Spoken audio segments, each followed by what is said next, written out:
Rye, New York. Hello there. Hi, Bruce. Pleasure to talk with you, really. Well, thank you. When I was a kid, the big thing was to go to Rye Beach. Oh, yeah, it's a nice place. Bruce, I'm going to be selling my business pretty soon. What kind? I'm in the bathroom restoration business. More specifically, I restore bathtubs and tile, and I do a certain amount of tile work also. You do glazing, reglazing, is that it? Right. That's it. Does that really work? Yeah, it works very well. Does it really? Yeah, business has been very good. We give it a strong warranty. And just I've learned about a product that I think is much better than my product. And so I want to sell my business and get into this other business.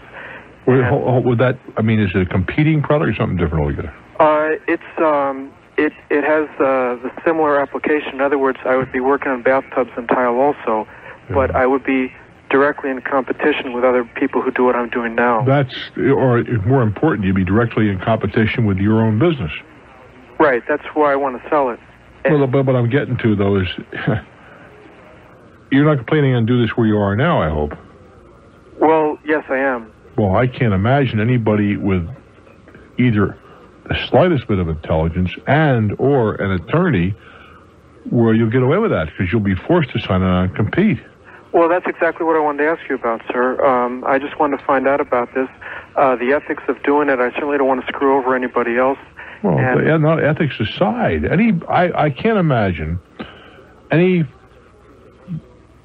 attorney allowing someone to purchase a business unless the previous owner said, yes, I will sign a non-compete. Okay, and with this non-competition clause, would that keep me from competing in only one certain area, or in the area where this company you're selling does business? And how large an area typically would this be? How large an area does your company do business in? It's largely within one county. Well, that county then might be see, if you were selling pizza or a dry cleaner, right? Yeah. A few blocks might be a reasonable period. Can we agree on that? Right. On the other hand, if you're selling something kind of esoteric, some kind of an isotope or whatever, the whole country might be a reasonable restriction, depending on how far afield you normally go. Okay. All right, very good then. Because I don't want to be restricted from ever having to sell it. Well, no, ever is a long time, but it would certainly be a couple, 3 years. Okay. Or depending on the price, maybe longer. Okay. That sounds fine then. I mean, there's no way that I would buy a business. Well, I'm not very big in buying business, but without a non-compete. I mean, let's put yourself in the. Furthermore, how much is this business of yours worth? Well, I haven't priced out exactly. I netted $55,000 last year. It's a one-man operation, and it has perhaps, I would say, $2,000 or so worth of equipment in it, and maybe another $1,000 worth of supplies. I was going to ask for perhaps $45,000 cash. Well, what I was trying to get to is that the chances of getting cash are almost non-existent. Because I've sold two businesses in the past, and I've gotten cash both times. For $45,000, that high? Yes. All right, then God bless you. You're a very good salesman. I salute you. But what I'm trying to get to is that if you were selling it and taking some paper, it's not to your advantage to see the guy get burned. But anyway, it doesn't. I wouldn't want to do that either because I want him to succeed. Also, I'm sure he's got a family the next buyer. Well, how in the world are you going to?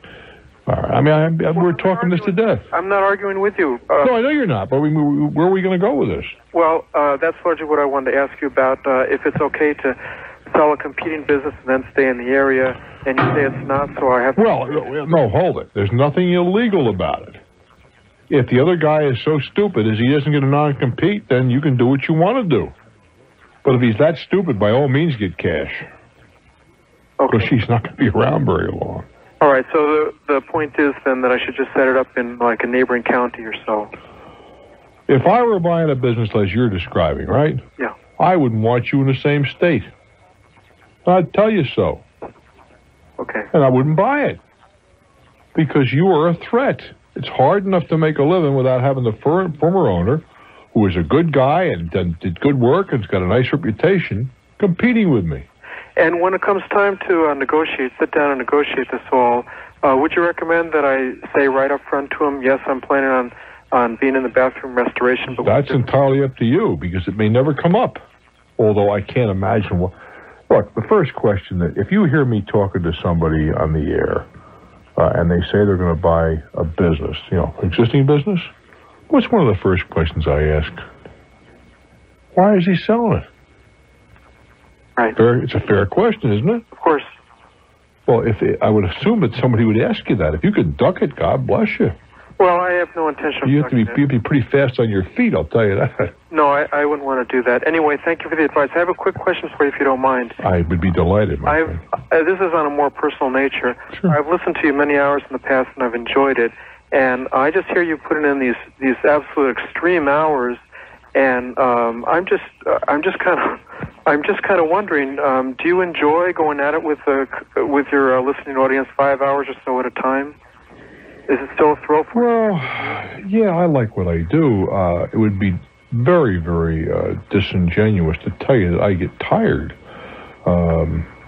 Recently, I've cut across the country, I guess, 2 or 3 times in a 10-day period. Today, I went to bed late yesterday morning, about 3:15, 3:30, something of that nature. Right. And I was up, oh, golly. Well, let me see. I went to the dentist at 7:30 this morning. Oh, my gosh. So I must have got up about 6:45 and finished with him, went back to my office for an hour.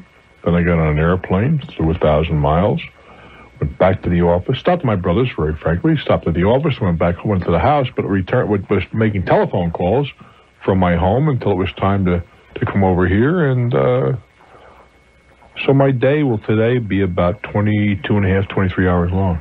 Jeez Louise. I put in long hours also, but man, I just hope you take it easy on yourself. I'm sure your wife is concerned. Well, I'm not married. Let's start with that. Sorry. And it's okay. I'm not. No, please. That's not an issue.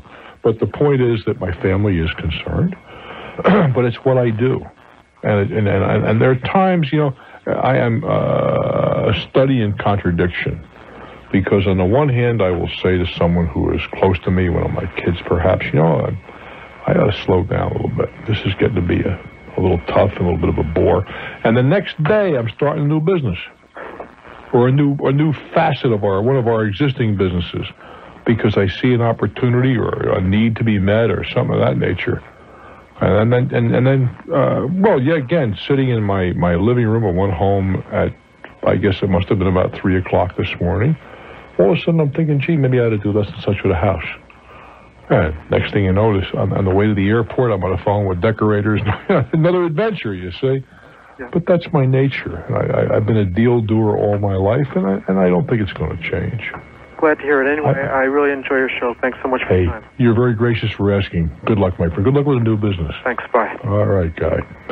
From Rye, New York, let me see. We're going to San Antonio, Texas. Hello there. Hello, Bruce. Hi, my old stomping ground. Oh, you are here? Oh, yeah. I was there would you believe, at Lackland Air Force Base. And then I came back from overseas. I was assigned to... I was at Lackland, then to Brooks, as a matter of fact. And then when I came back, Brooks was no longer functioning as it was when I left, and they stuck me over at Kelly. Well, they do biomedical research at yeah, well, I was at Brooks. When I came back from overseas, the runway was a parking lot, which is a bit of a shock. There's no more flying than at Brooks. Yeah, they didn't do any flying when I got back. But there was certainly some going on when I left. But I went over to Kelly and finally checked out of there and went toward Washington, D.C. So I spent a lot of time in San Antonio. Yeah, well, we like it here. Hey, it's a very... Well, I'll tell you that. How old are you? I'm 47. Well, I don't know if you're old enough or not, to tell you the truth. I remember when the San Antonio River was a sewer. Well, I was in high school here. I remember that. Okay, and now the thing is a thing of beauty, and we've talked this right down to nothing. Don't you go away. I'm Bruce Williams. This is Talknet.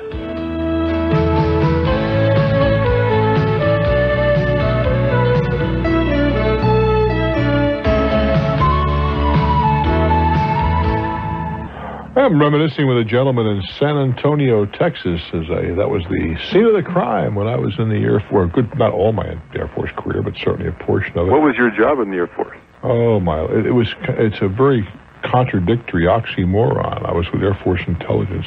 Uh-huh. and clearly that was a contradiction in terms. Military intelligence, yes. Well, this wasn't military. This was Air Force type, as opposed to... Because when I was in Washington, I worked for NSA. National Security Agency. Sure. And, we used to go over to Naval Intelligence and see what was cooking from time. I just think the other guys must have been more screwed up than we were. Another oxymoron is fun run. Oh, isn't? I'm working with a guy now. His name is Larry Kahn. He's executive program producer, whatever it is. I don't know. He's constantly. He runs in marathons. Yeah, right. Did you ever see a runner look happy? Oh, no. Never. I mean, they have this pained expression on their face. Right. I just can't. I mean, I have to exercise not as a matter of choice. I have to do it because my body requires it. But I can't tell you this. I don't enjoy even 1 second of it. No, but we need to. Well, that's true. But, I mean, the point is I let myself know this is lousy. You sit in that chair a long time at work. This is true. I sit behind the steering wheel a long time, and I've spent a lot of time with you. Oh, well, I do an hour a day on the exercise bike. Wow. I hate it. I hate every minute of it. I try to do 3 times a week for half an hour. Well, my physicians seem to feel that's not enough for the old man. Anyway, what's on your mind, Guy? Well, like I said, I repair computers. Mm-hmm. And I drive around from one place to the other and fix stuff. And sometimes I'm in the car a long time. And when I work evenings, I listen to you. And you've really changed a lot of things in my life as far as confidence building. Saying, gee, I could make more money. I could do better. Well, I'm delighted. And along with Rush Limbaugh, who's also talked about building this country on the entrepreneurship and so forth. Mm-hmm. I got a letter in the mail. This guy's inviting me to a seminar here in San Antonio in a couple of days. No charge, no expense. All I have to do is go down there on my own time. Well, let's start out with a premise. But that ain't a seminar. It's a pitch. Okay, he's trying to sell me something. Absolutely. Nothing wrong or immoral, but let's not call it a seminar, because that's really not what it is. Well, he says he'll teach me how to be a discount broker. That is, I will find mortgages that people want to get out of and match them up with buyers of that mortgage. Well, that's not, by definition, in my opinion, a discount broker, but I think that's blowing smoke in your face. Okay. You don't think that I could make a living at this? No, sir, I don't. Even part-time? No, sir, I don't. All right. I think that these so-called opportunities that where they're going to make you rich by buying some tapes and whatever, it's why I have no problem. I sell tapes, but we never, ever say we're going to make you rich. Well, what we say is that maybe you'll learn a little bit along the way, that's all. Well, I just wanted to know if you'd heard about this. Yes, I have. And I've heard of half a dozen, probably a dozen and a half of similar propositions. It's, I'm not going to tell you don't go to the seminar yet. I'm not going to tell you don't go to the pitch. Listen. But understand these guys are very good at what they do. Yeah. And they can color that picture with pastels that it really doesn't deserve. I understand. But aside from that, go listen. Okay. That's the way you learn. I'll tell you what you do. Leave your checkbook and credit cards home. Okay. Okay, kid. Thanks, Good Bruce. talking to you. Tomahawk, Wisconsin. Tomahawk, hello.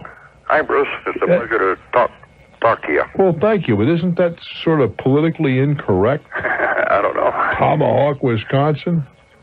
No, it's, Oh, that's definitely politically incorrect. We got to call it, Yeah. let me see, hatchet face or something. That one, I'm not sure that'll do either. What's on your mind, guy? we have a local township. How about Sledgehammer, Wisconsin? That'll do it. Here we go. We have a local township there that just put new roads in.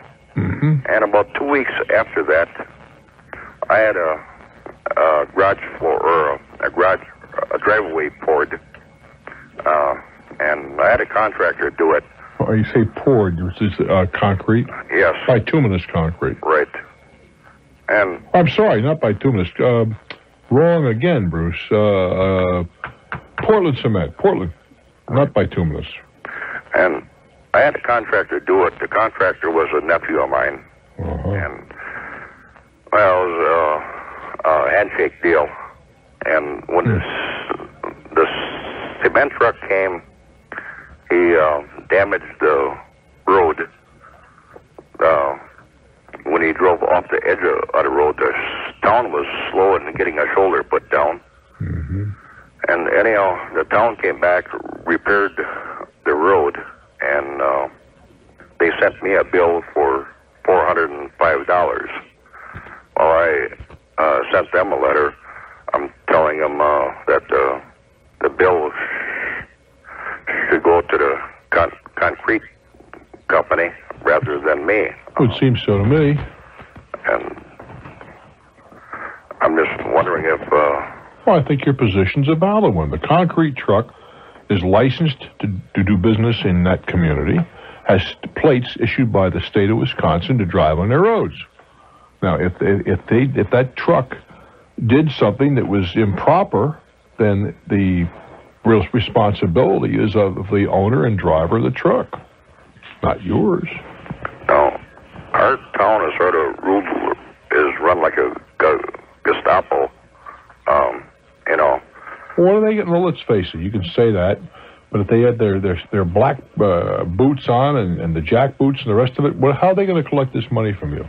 I'm afraid they're going to turn it over to a collection agency. Well, suppose they do. So what? Or put it on my property taxes. Well, they can't do that. I don't believe they can do that. They can assess you, but then you can fight that. Uh-huh. I mean, I don't see where the responsibility is yours. I didn't think so either. Well, did you tell them that you know who did this?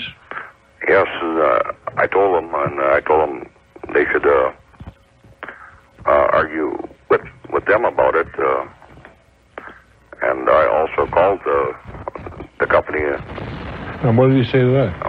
They said the road should have been strong enough to... Well, that may or may not be the case, but that's not your problem. That's what I feel. It really is not. I would just write them a very nice letter saying the XYZ concrete company delivered concrete to my home. They are licensed. Their vehicles are licensed for the public highway. And if there's any difficulty or problem, please take it up with them. It's not yours. I don't see how in the world it's your problem. I wish you well, kid. Okay. I'm Bruce Williams. Hang in. I'm glad to talk to you. This is Talknet. We go now to Raleigh, North Carolina. Hello there. Hi, Bruce.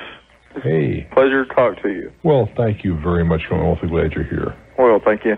I have a question. A couple of friends of mine are getting close to retirement, and they have been brought into some kind of a multi-level marketing organization. All right. And I'm afraid someone has convinced them that this is they're very interested in having their own little business, and somebody's convinced them this is the perfect little business for them, and it'll take care of all their retirement needs. What is it that they have to put at risk beside their time?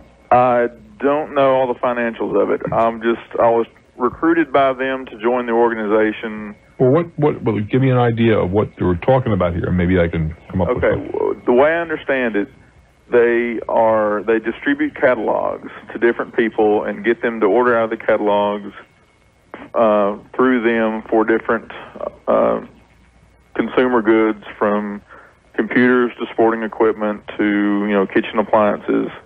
And of course, they want to recruit people to help them distribute these catalogs and take the orders and everything. All right, here's the meat of the question now. So hang on to your chair. Fair enough? Okay. From whence do the catalogs come? In other words, do they have to buy the catalogs? I would presume they do. When I figured out what this was, I pretty much stopped listening to the pitch. Well, that's the issue. If they don't have to pay for the catalogs, no money, and I don't believe that'll be the case, they have little to lose. Mm-hmm. And what is it, one of these deals where you stamp the catalog or something like that? Or put a sticker on it maybe, or do they print them up actually with your name on them? I would presume that they are ones that you get with a sticker. How many things would you buy from a catalog of that kind? Probably nothing. Right. But what I'm trying to do is, and that may be one of the questions, I need a couple of zinger questions to convince them that they need to get out of this. Well, I don't know if we want to give them zinger questions or not. I think the first question is, who buys the catalogs? How much money are you required to invest? Okay. And I think realistically, you can say to them, if you can separate yourself from this thing and be as dispassionate as is possible, would you buy from a catalog of this kind? And then what you might want to do is take the catalog in hand and go out to the discount stores and see what the same merchandise costs. Okay.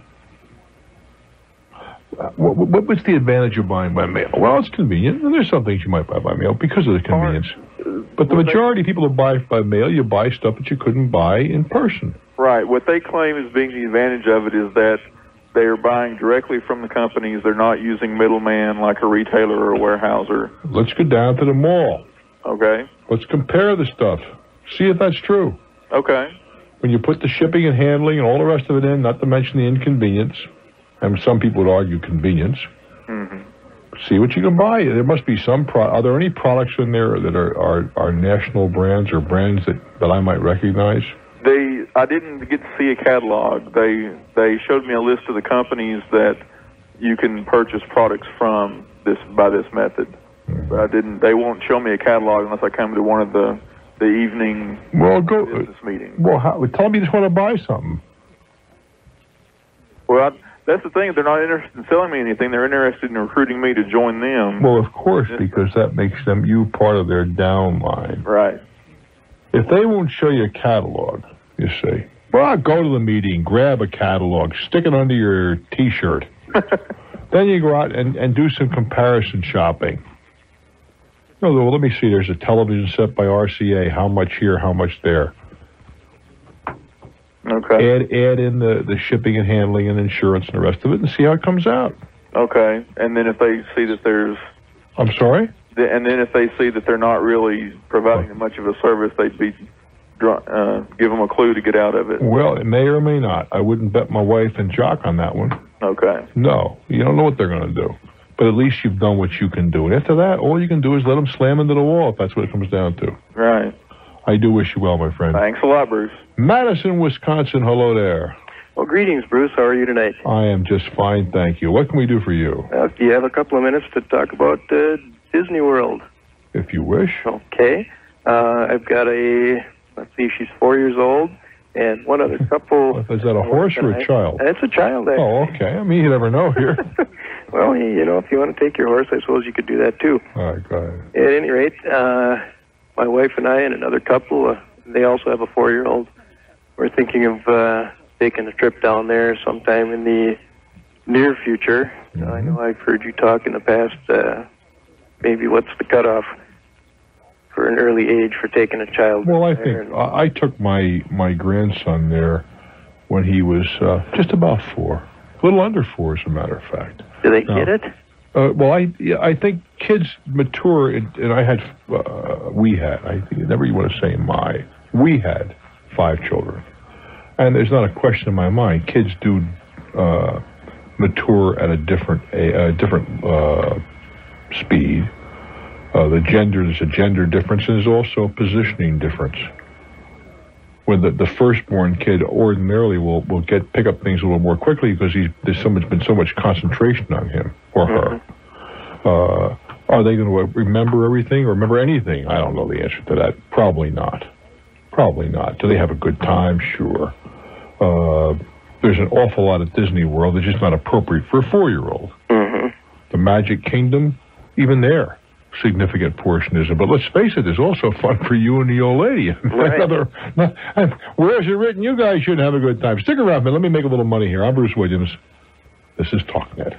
I am chatting with a gentleman with a 4-year-old child and another couple about going down to Mouse World. Now, I have no problem with that as long as you try to operate within the capability of a child that age. I mean, they're not going to go for 10 hours a day, but then neither are you if you have a half a brain. It would be a ton easier if you stayed on property. Okay. Given the fact that you got to pull the kid and get in the car and park the car and all that nonsense. At least That's the routine. If you're on property, at least you can hop on the transportation that they offer there and get where you want to go. Okay. Don't expect too much of them. Do you have any problem with babysitters? Using them is what I'm trying to get to. As far as what? Using babysitters. Oh, no, not at all. The reason I asked, I mean, there's some stuff that this for you adults down there, but I think this is a radical thought. I think adults have some rights too. I mean, Pleasure Island. would give you some fun. Go downtown. You don't have to be restricted to the property, but for example, you might have a good time down at Rosie O'Grady's, down at Church Street Station. So there's things to do, but they're totally inappropriate for any child. Right. For or otherwise. There are things at the MGM attraction. I think I know that the kid would find fun. But I can't think of anything at Epcot that would make me spring for the money to take a little child over there. And you see them being dragged all over the place.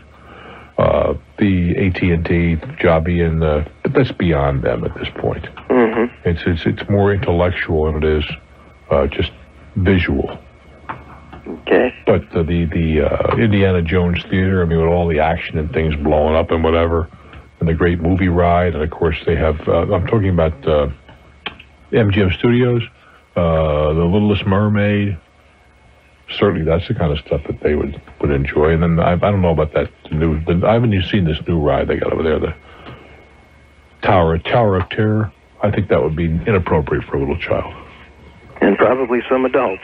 That's another program. How about, what's a good off-peak time of year to go when you're not going to be standing in line for the rest of your life? Well, let's talk about when the worst time to go, not the worst, but the busiest time is the week after Christmas but before New Year's. Okay. That is and of course the middle of summer it is very busy. Spring and fall it is not as busy. And the slowest time of the year is the week before Christmas. Okay. If you're staying there, let's assume that you have 4 or 5 days. On the real nice days, I would go do things like go out in a boat, swimming, and that sort of thing. On the less nice days, I'd go out to the parks. Why? Because an awful lot of people will not go to the parks on the less nice days, so you don't stand in line forever. And there's nothing worse, in my opinion, than spending 45 minutes in line to see Small World. I tend to agree with you. And that's one that your 4-year-old will find thoroughly enchanting, the Small World. A second is the bear, the whoop-de-doop, or what? They lost that up, didn't they, Bruce? The whoop-de-doop review, they have the bear. I'll tell you, I would love to be able to make a deal with those guys, and I never will be able to at Disney, because they have moose heads and that sort of thing on the wall. And, of course, when they hit a little button, the lips start moving, they start talking. I think that I can think of a lot of applications where that would be a blast. Yeah, I could have some fun with that. But I don't believe that they're going to ever turn those things loose. But there are, and I'm just trying to think, the Pirates of the Caribbean, all that sort of thing your 4-year-olds will have a great time on. But just pace them, that's all. Remember, they're 4. Right. Oh, of course, they may dazzle you with their state, stability. What's the word? Stamina. That's the word I'm looking for. Oh, the parades are great too. Only one problem with that: you're going to wind up with a curved back. Because where do you suppose that kid's going to be during the parade? Right on my shoulder. You got it. I'm sitting there with Mr. Brendan on my shoulders. I thought I was going to die. Now, you're a lot younger than I, so I'm sure you could do this for hours and hours and hours. But about a half an hour with a kid on my shoulders, and I want to tell you something.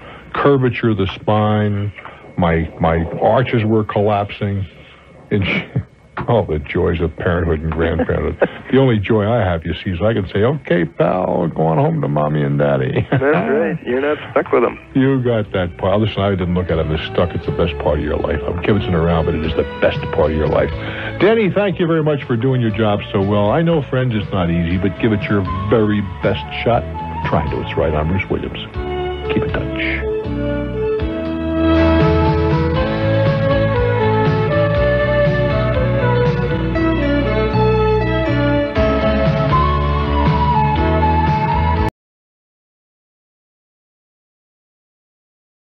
Well, let's see if it's a little better. Falmouth, are you there? I'm still here, Bruce. Well, by golly, that is a great deal better. You were echoing around here like some kind of a tourist attraction.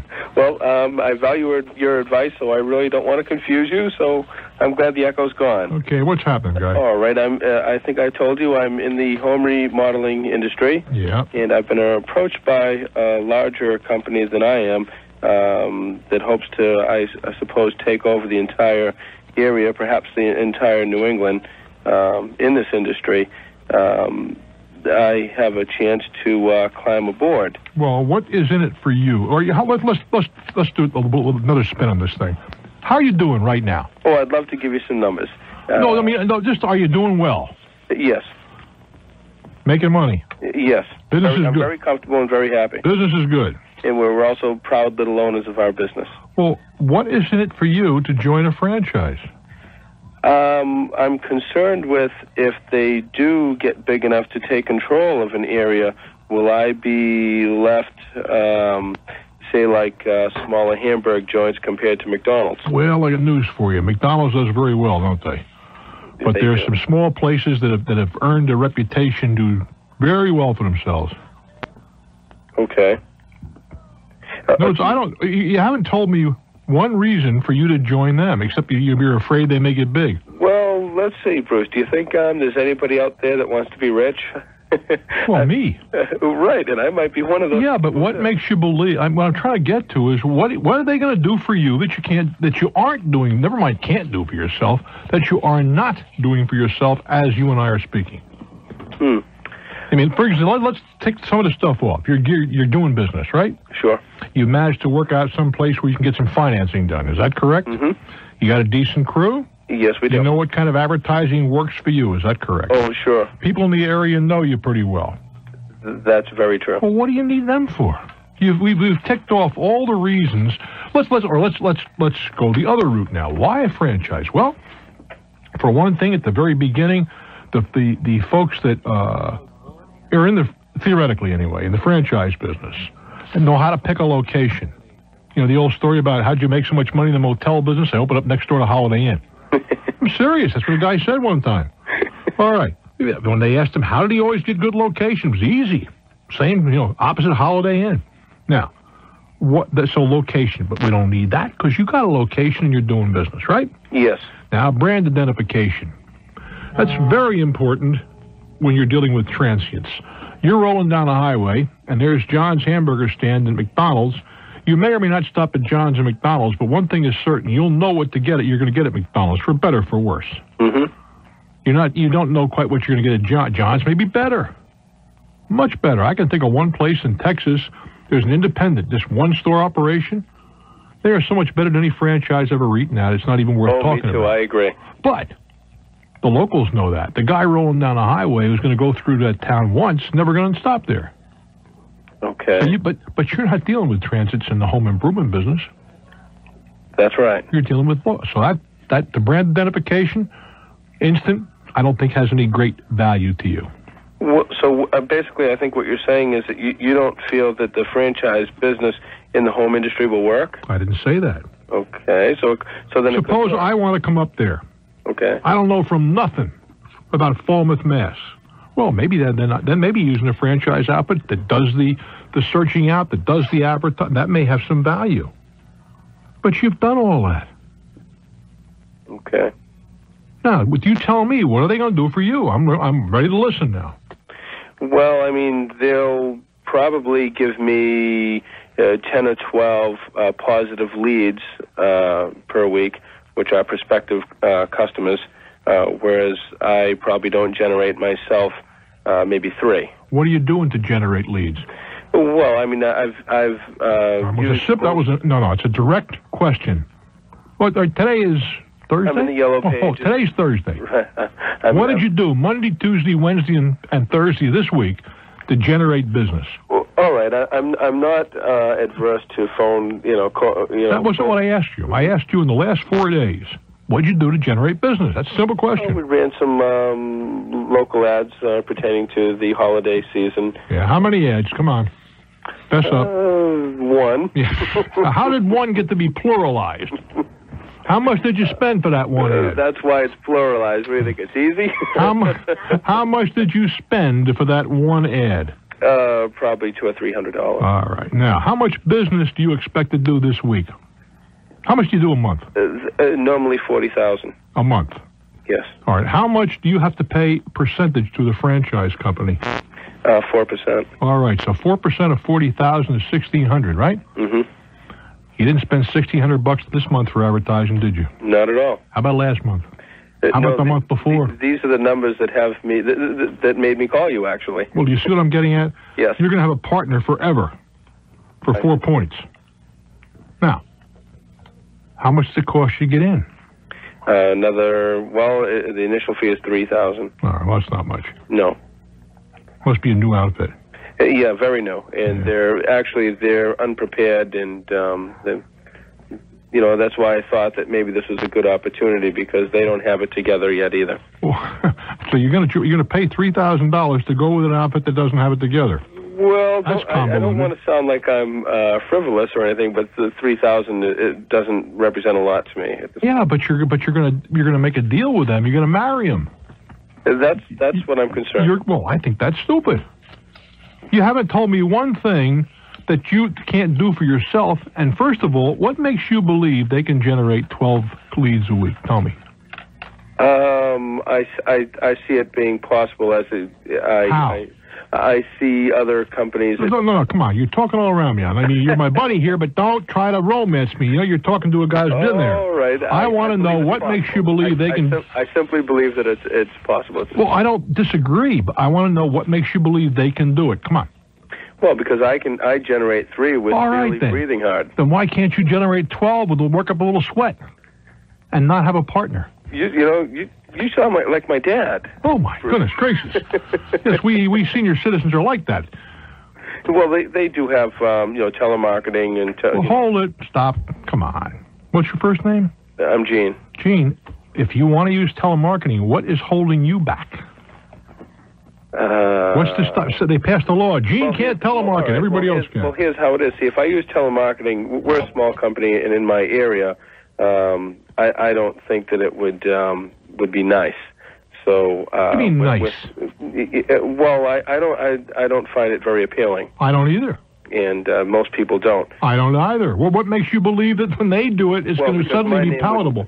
My company name would be hidden under their franchise. Yeah, but when you show up as the guy responding, you're not hidden.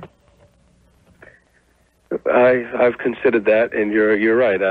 You've given me a rude awakening here, and I want you to take a big look at the sieve out in the kitchen. Okay. Well, that's what your argument so far are. They got about as much substance as that sieve. Come on, guy, you're doing well. Right. They need you. You don't need them. Now, if you were brand new, good mechanic, but no connections, not a whole lot of money, didn't know which way to go, maybe a franchise makes some sense. I'm not opposed to franchises. But do you think in the future they'll ever have something on me? Come on. If you're going to run scared, get a job. Yeah, good point. I mean, I'm sitting here doing a radio program, and there's at least 8,000 guys out there that would kill to have my job. And at least 4,000 of them stick pins in my doll every night. Now, you think I'm going to worry about this? No, I never have, and all of a sudden I am. And I really never have. I've enjoyed the competition. I've watched them come and go, and even the ones that are still here, I see them at the local coffee shop or what have you. There's room for them and room for you. That's right. There's room for other guys in this racket. I mean, when I started doing talk, there was one national program in the whole country. One. Wow. Now, and I was the second one. And now there must be, oh Lord, they're like fleas on dogs. Not a whole bunch of decent ones, but they're out there. And the same thing is true in your business. You're always going to have competition. And if you're afraid of the competition, believe me when I tell you, get a job. No, I've never been, and I'm not now. Well, and don't be. I wouldn't worry about these guys, and I see nothing in it for you. I'm willing to listen, but so far you haven't told me one thing they can do for you that you can't do for yourself cheaper. Simple as that. Good luck, guy. You're the best, Bruce. Thank you. I appreciate it. Hang in there. Ann Arbor, it's your turn. Welcome to my world. Hi, welcome to mine. Hey, it's a pleasure. How cold is it where you are? Oh, it was kind of warm today. The snow is melting. The snow, and forget about it. You come to my world, sweetheart, and we'll have that as stagnation. I'm not coming to yours. Not this time of the year. What's on your mind, baby? Well, I have to give you some background. My mother, her property is landlocked. How'd that happen? Well, it's a long story. Well, it's very difficult to create landlocked property most places. Well, she had her house built a long time ago, In the meantime, she subdivided, and someone else is on, the same driveway. In the meantime, that house had been sold. Yeah. And in the meantime, that owner wants her to build a new road to her property. Yeah. Well, what's the status of that right-of-way or easement? I really don't know. Well, it's critical that you know that. Well, I know she's run it by her lawyer. Yeah. And the consensus is that she really doesn't have a chance. A chance of She'll what? have to build a new road. And I'm worried about it because eventually I'm going to be the executor to her estate. Mm-hmm. And I'm kind of looking down the road. Well, no pun intended. No, I understand what you're going to say. But the point is, I think you're going to have to go back. Now, you said your attorney or her attorney looked at this. Yep, No, he take did. a deep breath. Mm-hmm. Now, is the attorney that you spoke with knowledgeable with the area of land use? Actually, his specialty is real estate law. All right, then he should know. Mm-hmm. Now, you got to go back to when the property was subdivided. Uh-huh. And you have to. It would be unusual, not impossible, but it'd be unusual that the community, wherever this is located, whoever had jurisdiction at that time, would allow her to subdivide off her property and leave her with a piece that had no ingress or egress. Right. Well, actually, the entire property at one time belonged to our family. Well, at one time isn't the issue. Right. The issue is when you get down to the subdividing, so you wind up with a parcel that is landlocked. Most times they won't let you do that. And generally speaking, then we start talking about easements in perpetuity and that sort of thing. Now, does your mother have an easement in perpetuity? But she probably wasn't using it. She was going down somebody's driveway because it was easier. Is that what you're telling me? Well, actually, the driveway went to her house to begin with. Well, never mind to begin with. No, you're laughing, honey. This is serious stuff. No, I know. I want to know who owns that driveway as we speak in its entirety.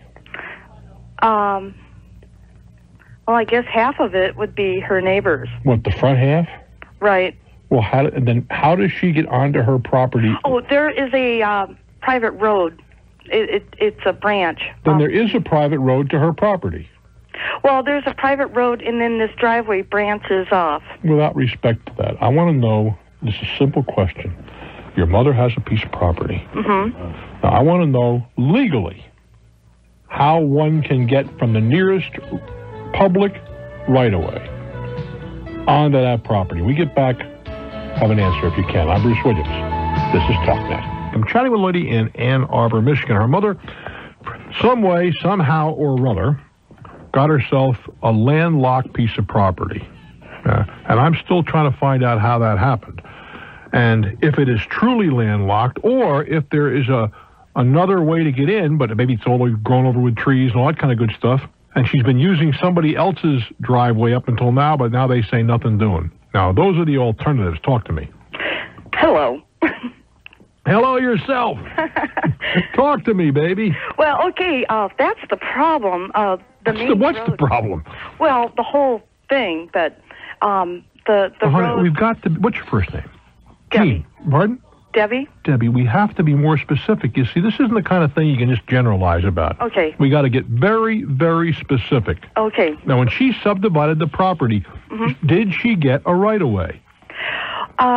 Well, this is something I'd like to bring up and maybe warn some of your Never mind, listeners. no. I want to know, did she get a right-of-way? She got a verbal agreement. A verbal? Right. From whom? From the previous owner.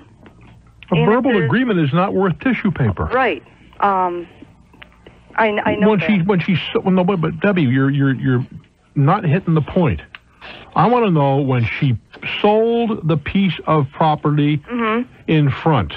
At that time, was she given in writing a easement or something of that nature? She was given a verbal agreement. I didn't ask you about verbal because verbal is toilet paper. Right, I know.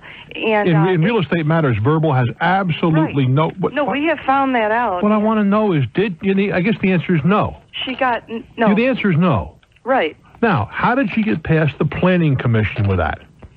It's a private subdivision. It has nothing to do with anything. You are not permitted in most jurisdictions, Debbie, to create a landlocked piece of property. It's not in the public interest. Okay. Now, is there any way at all that she can reach from her property, that she can reach a public road? Does it touch upon? She can, and this is my concern. It is hilly. It's a hilly terrain. Has nothing to do with Debbie. I'm asking you're not answering my questions, honey. Okay. I want to know: is there some way legally, hilly be damned? Is there a legal way that she can go from her house to the public road legally? No. Why? Because it's landlocked. Debbie. I'm talking at least a quarter of a mile. I don't care about a quarter of a mile. They're hilly in routine. All I want to know is if I were to look at a plat, is there a legal way she can get out there? Sure. How? By building a new driveway. Well, then she does have some connection with a public road. Right. Well, that's all. Then it's going to be very expensive. I don't care how expensive it is. That is not an issue. It's not landlocked then. Landlocked means there is no way to get onto the property without crossing someone else's property.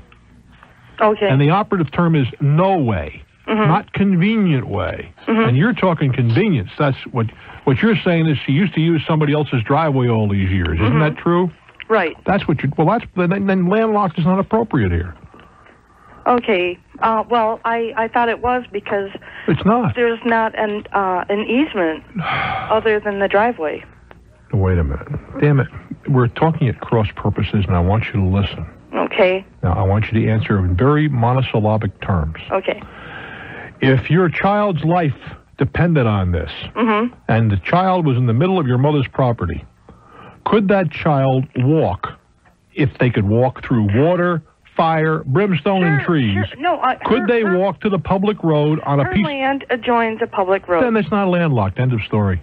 Okay. End of story. If the fact that she probably has been using somebody else's driveway and it's been convenient all these years, that's one, but it's not landlocked, honey. You're just telling me it's not convenient. It may be expensive to get in there and put a new road in over her property.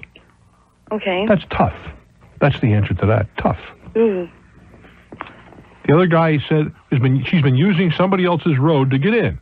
And the guy who owns it now says, look, that's over. I don't want you using it anymore. That's what it comes down to. Well, we've been spent 15 minutes, and that's what it comes down to. And he has a right to do that. Now, the only thing that your mother might... How long has she been using this road?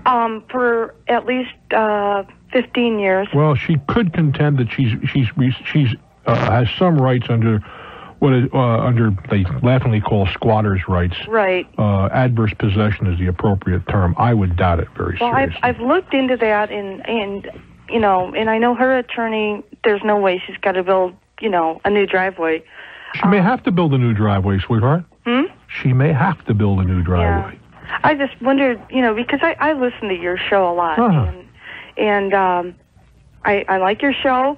Well, thank you. Now I'm kissing up. No, to kiss up. I like you too. We're having a tough time communicating here. But I really do respect your advice on real estate, Mom, and I just wondered, because the neighbors she has right now, they just want it built. They're not putting any pressure on her.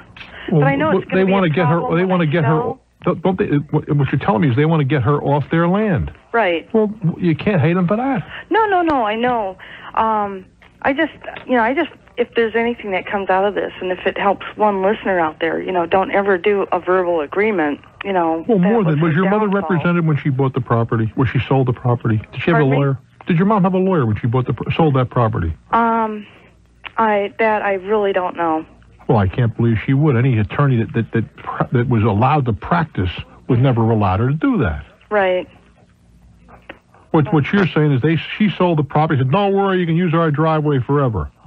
Well, that means nothing. No, I found that out. Well, you see, verbal contracts are binding if you can prove them, except in matters of real estate.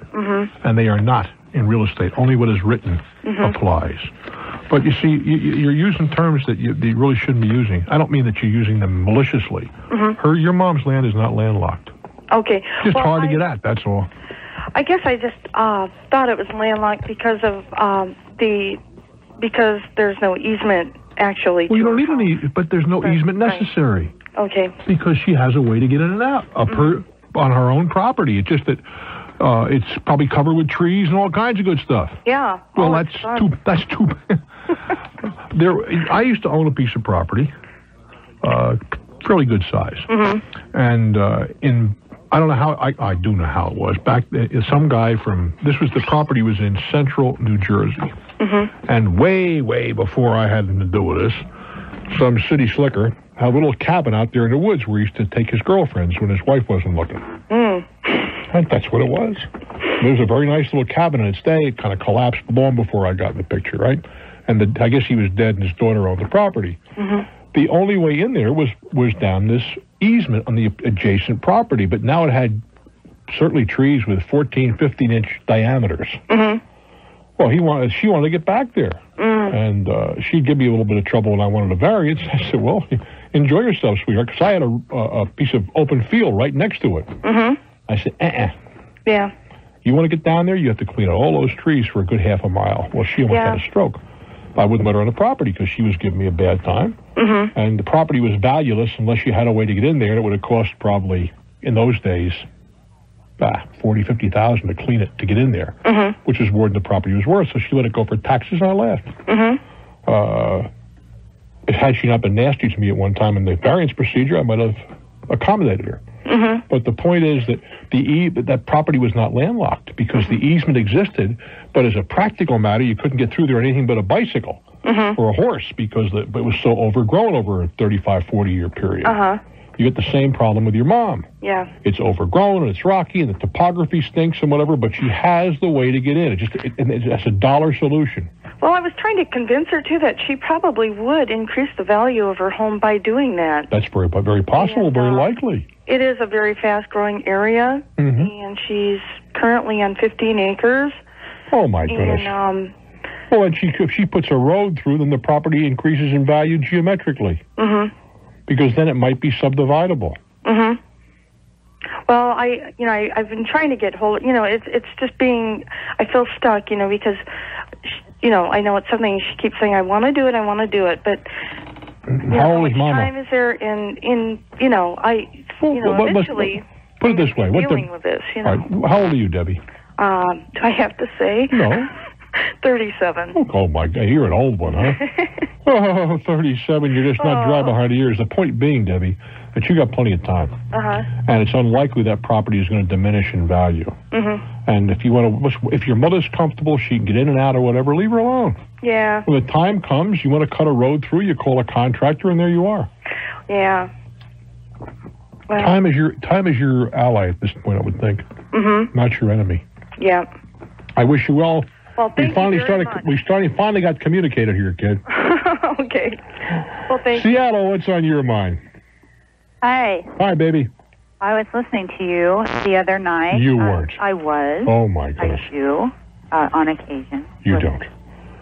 And what did you hear me misstate? I can hear it now. I can hear it in your voice, and you made a mistake. You heard that first word, I can just hear the tone in your voice.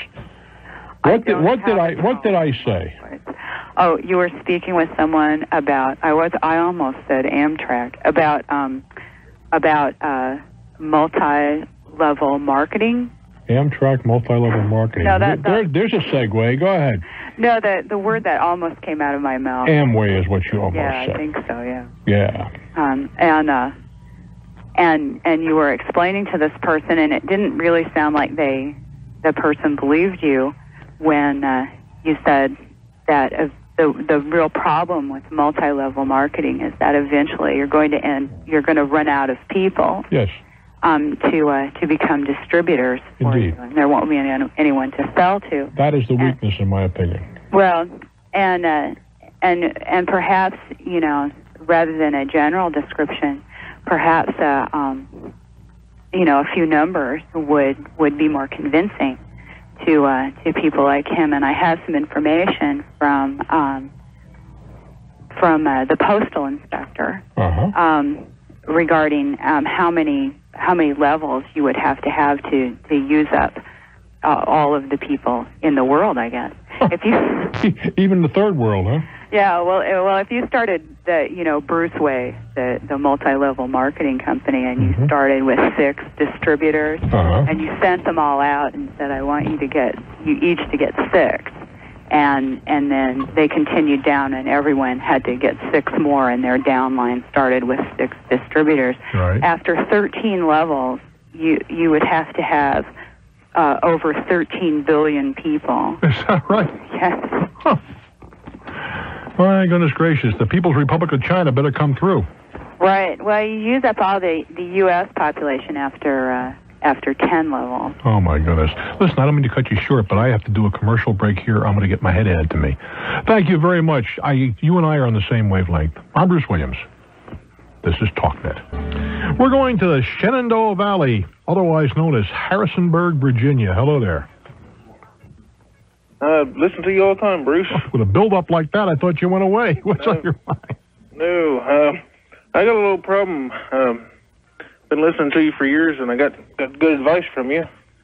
But now I'm going to see if it can make it pay off. Let's try. I had a home inspection done before I purchased my home. Well, I don't think that's the worst thing in the world. Yeah, and he pretty much gave me the flying colors with the house. When you say pretty much, what did he find? They gave you a big punch sheet, right?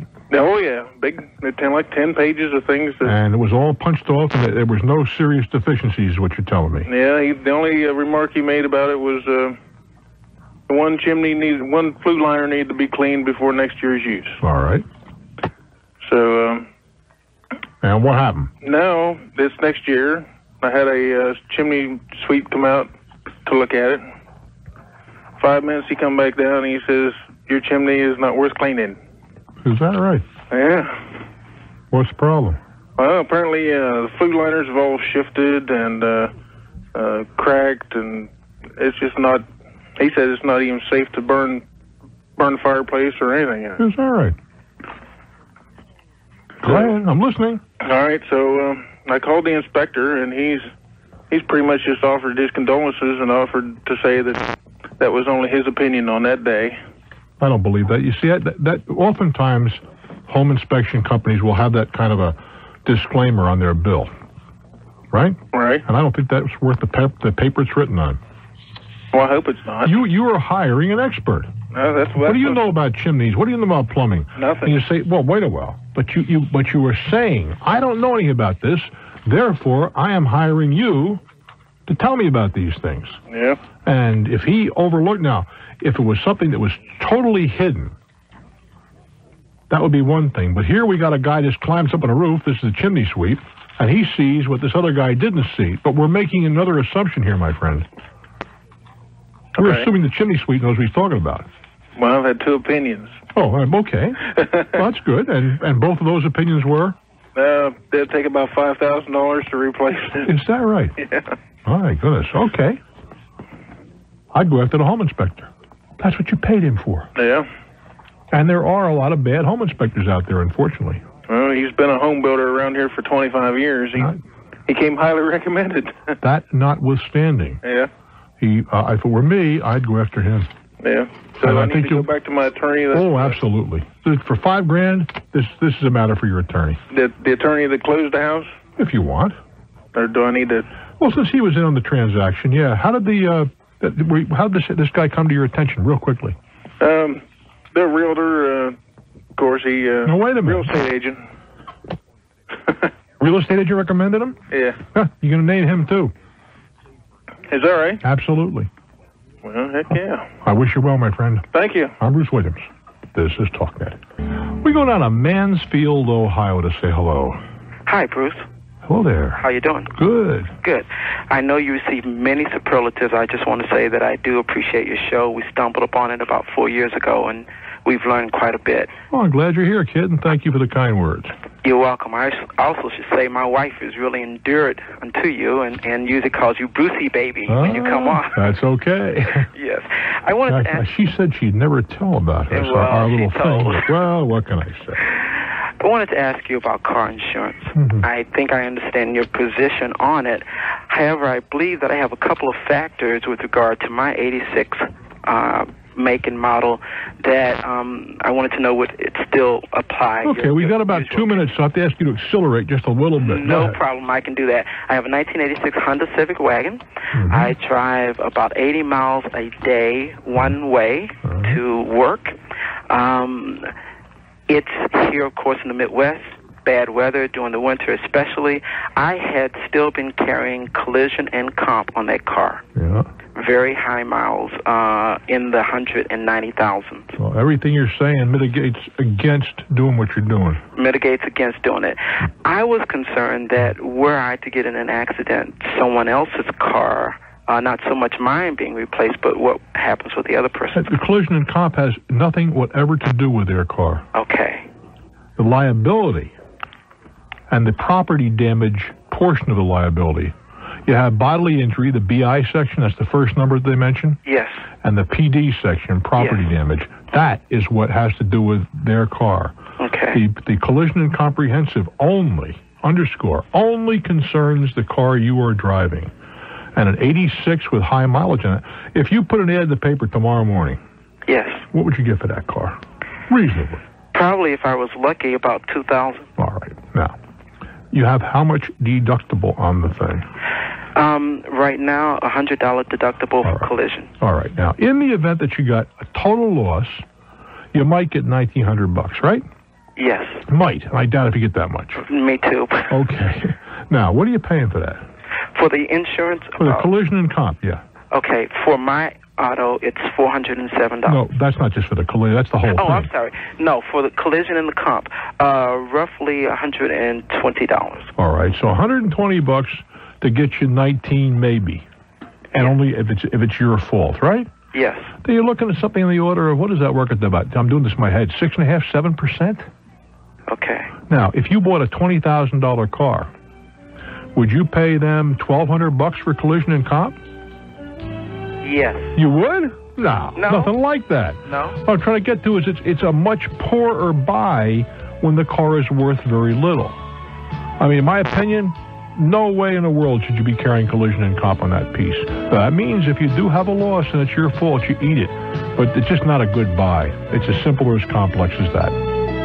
Thanks for the hour, kid. Hold on. Maybe I'm misunderstanding. Hold what entire check? Your refund Your check? paycheck. No, your paycheck. The entire check? Until this loan is paid for, yes. That's what they were telling him. This is the law firm. Okay? So it said That makes eating kind of hard, doesn't it? Yes, it does. Well, I work too, but he's the breadwinner. Well, let's start with a premise. I am absolutely not in any way, shape, form, or regard sympathetic to people who don't pay student loans. Well, I understand that. But, however, having said that, I want to pay it. Yeah, it's absurd to think that you could have your entire paycheck garnished because you have to eat. Right. Well, see, I didn't have a student loan. I paid while I went, but yeah, so did I. Yeah, worked out better that way. Yeah. In fact, I'm going back again. But anyhow, this letter stated that if we paid $50, we could make payment arrangements. Well, he called them to say, hey, I can't get it to you by that date because I just got this letter. And they said, well, the payment arrangement we would need to make is $220 a month, okay? Yeah. And they were going to send us all the paperwork and such of how much we owe and all of this, okay? Well, we did send them the $220, and we got a letter from them saying that we received your good faith payment of $220. You need to continue this. It's due January 5th, and that's the minimum acceptable amount until your balance is paid. But it doesn't say anything about what the balance is, Well, why didn't you write them back? I mean... Well, what I'm wondering is, should I even go through the law firm? Is the law firm being, do they charge me an X number amount to pay this? Well, I'm not certain that you have a whole lot of option whether you want to go through the law firm or not. Okay. I mean, they're representing the creditor. Well, now, see, we got a letter from the creditor also, stating the same thing, and it's got on here a number to call for payment arrangement. Well, did you call that number?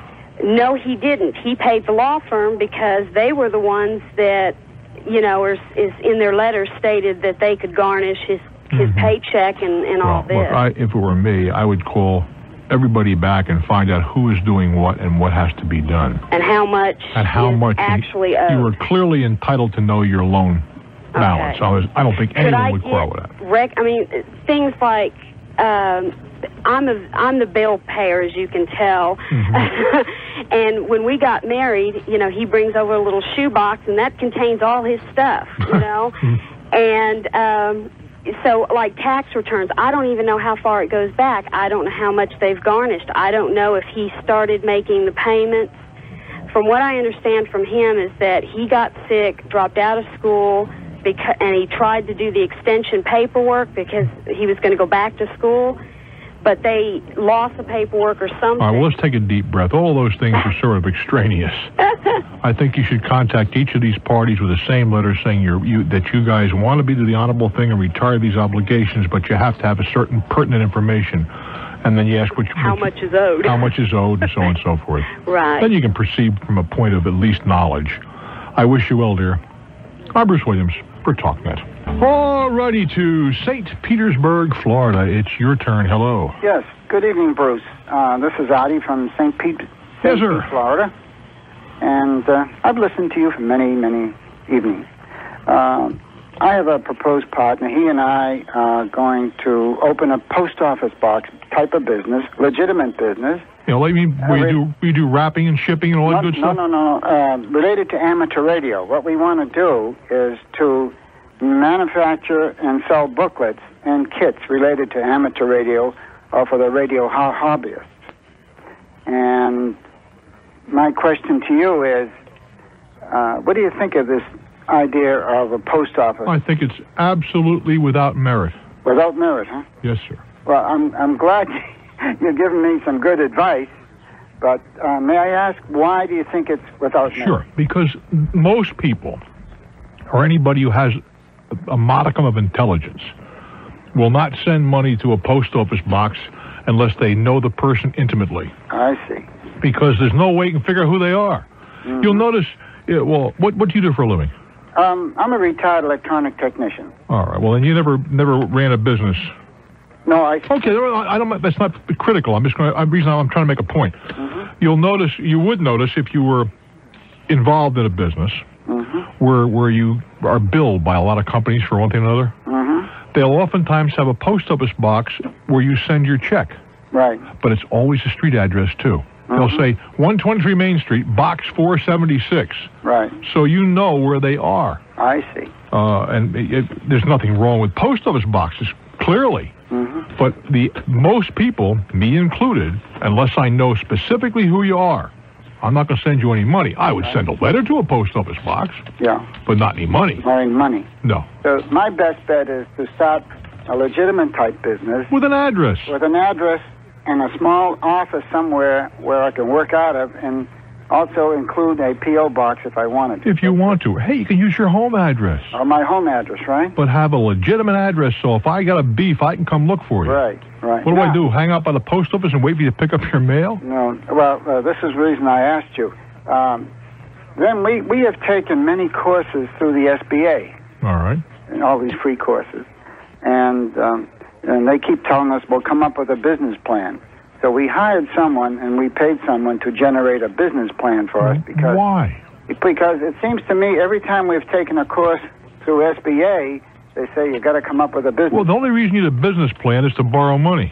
Well, we don't want to borrow money. Well, then you don't need a business plan. Right. You should know where you're going. Please don't misunderstand me, but you don't need a formal business plan. Who told you that? I see. Now, we have discussed different types of business as such a partnership and so forth and so on. And now we are concerned with, should we open a C corporation? I think that you're far better off to have a corp. Now, you know the difference between a C corp and an S corp?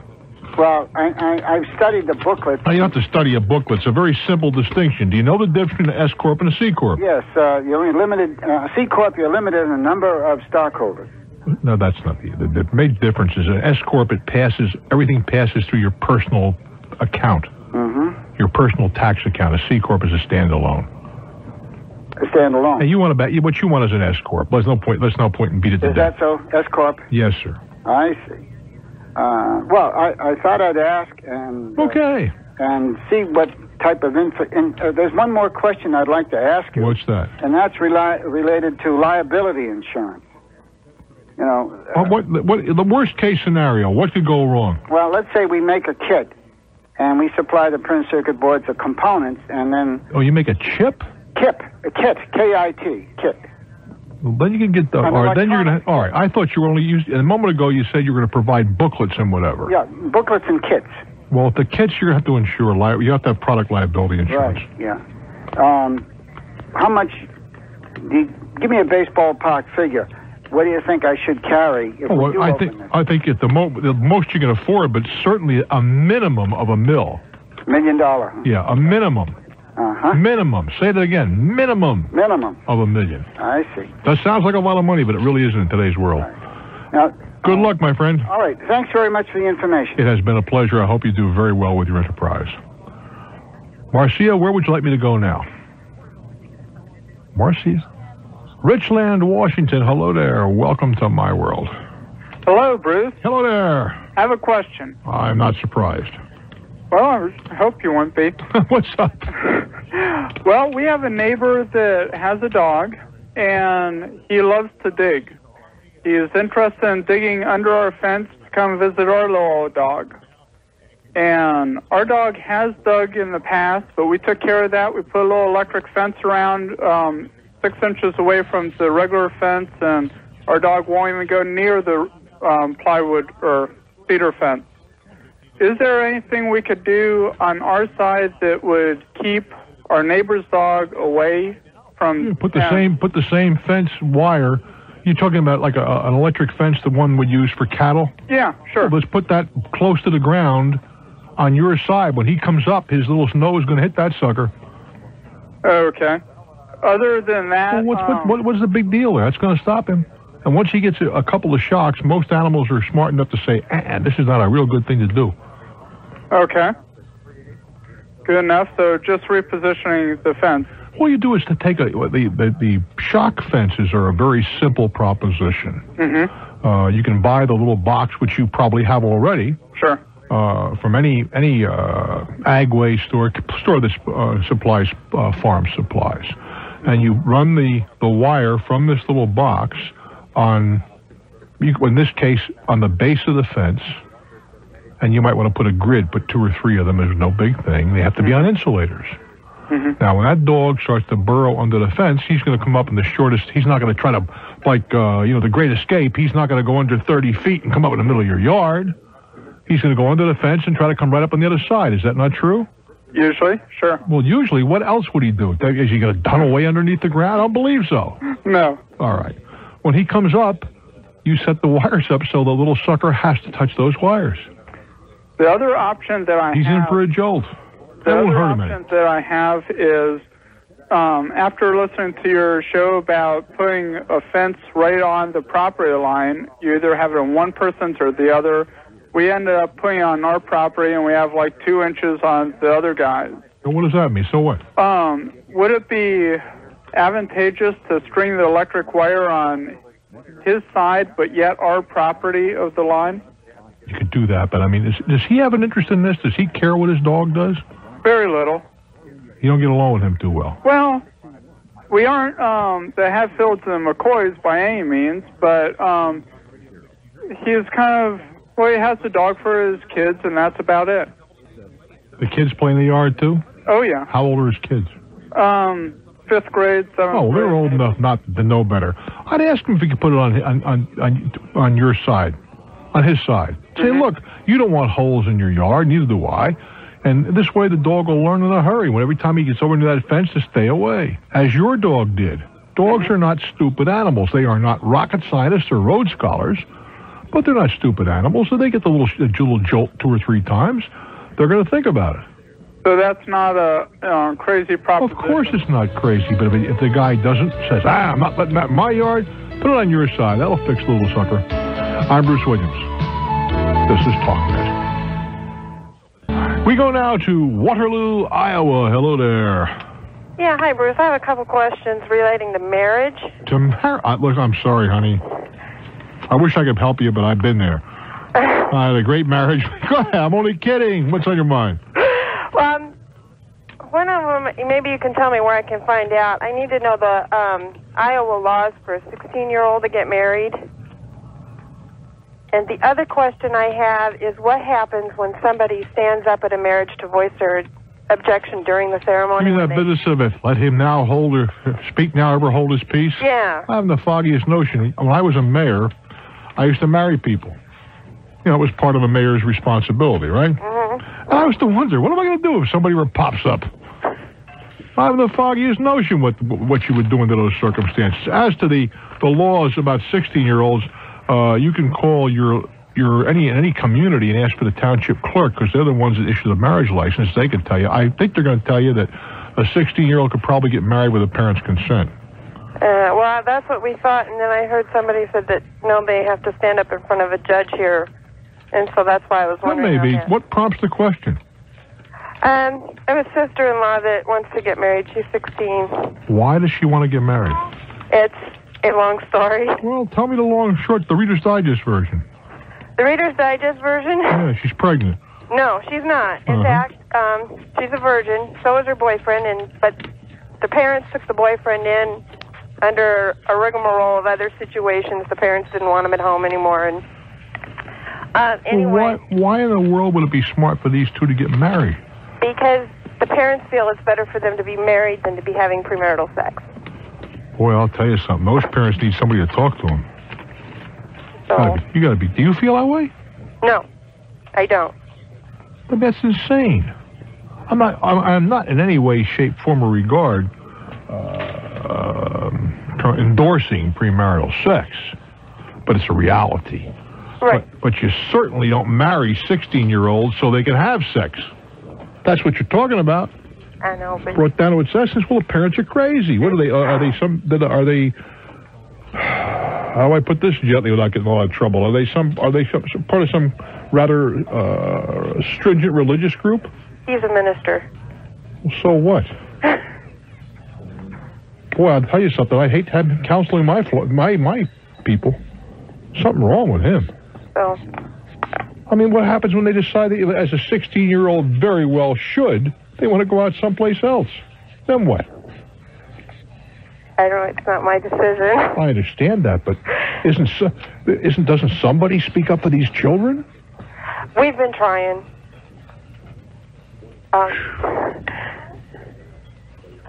Apparently a lot of people have been talking to him. And? How many people? A lot of people have come up to me. That's what prompted the question on what happens when somebody stands up in the ceremony. Now I see why you raised the question.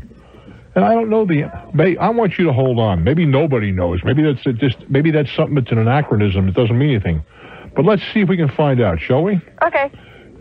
This lady, it's seldom that a question is raised that has never been raised in the program before, for understandable reasons. And there are many permutations of many questions, but this one is brand new to me.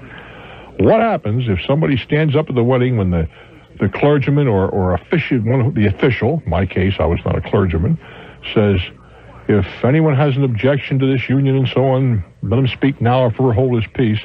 What happens if somebody stands up and says, you're doggone right, I object?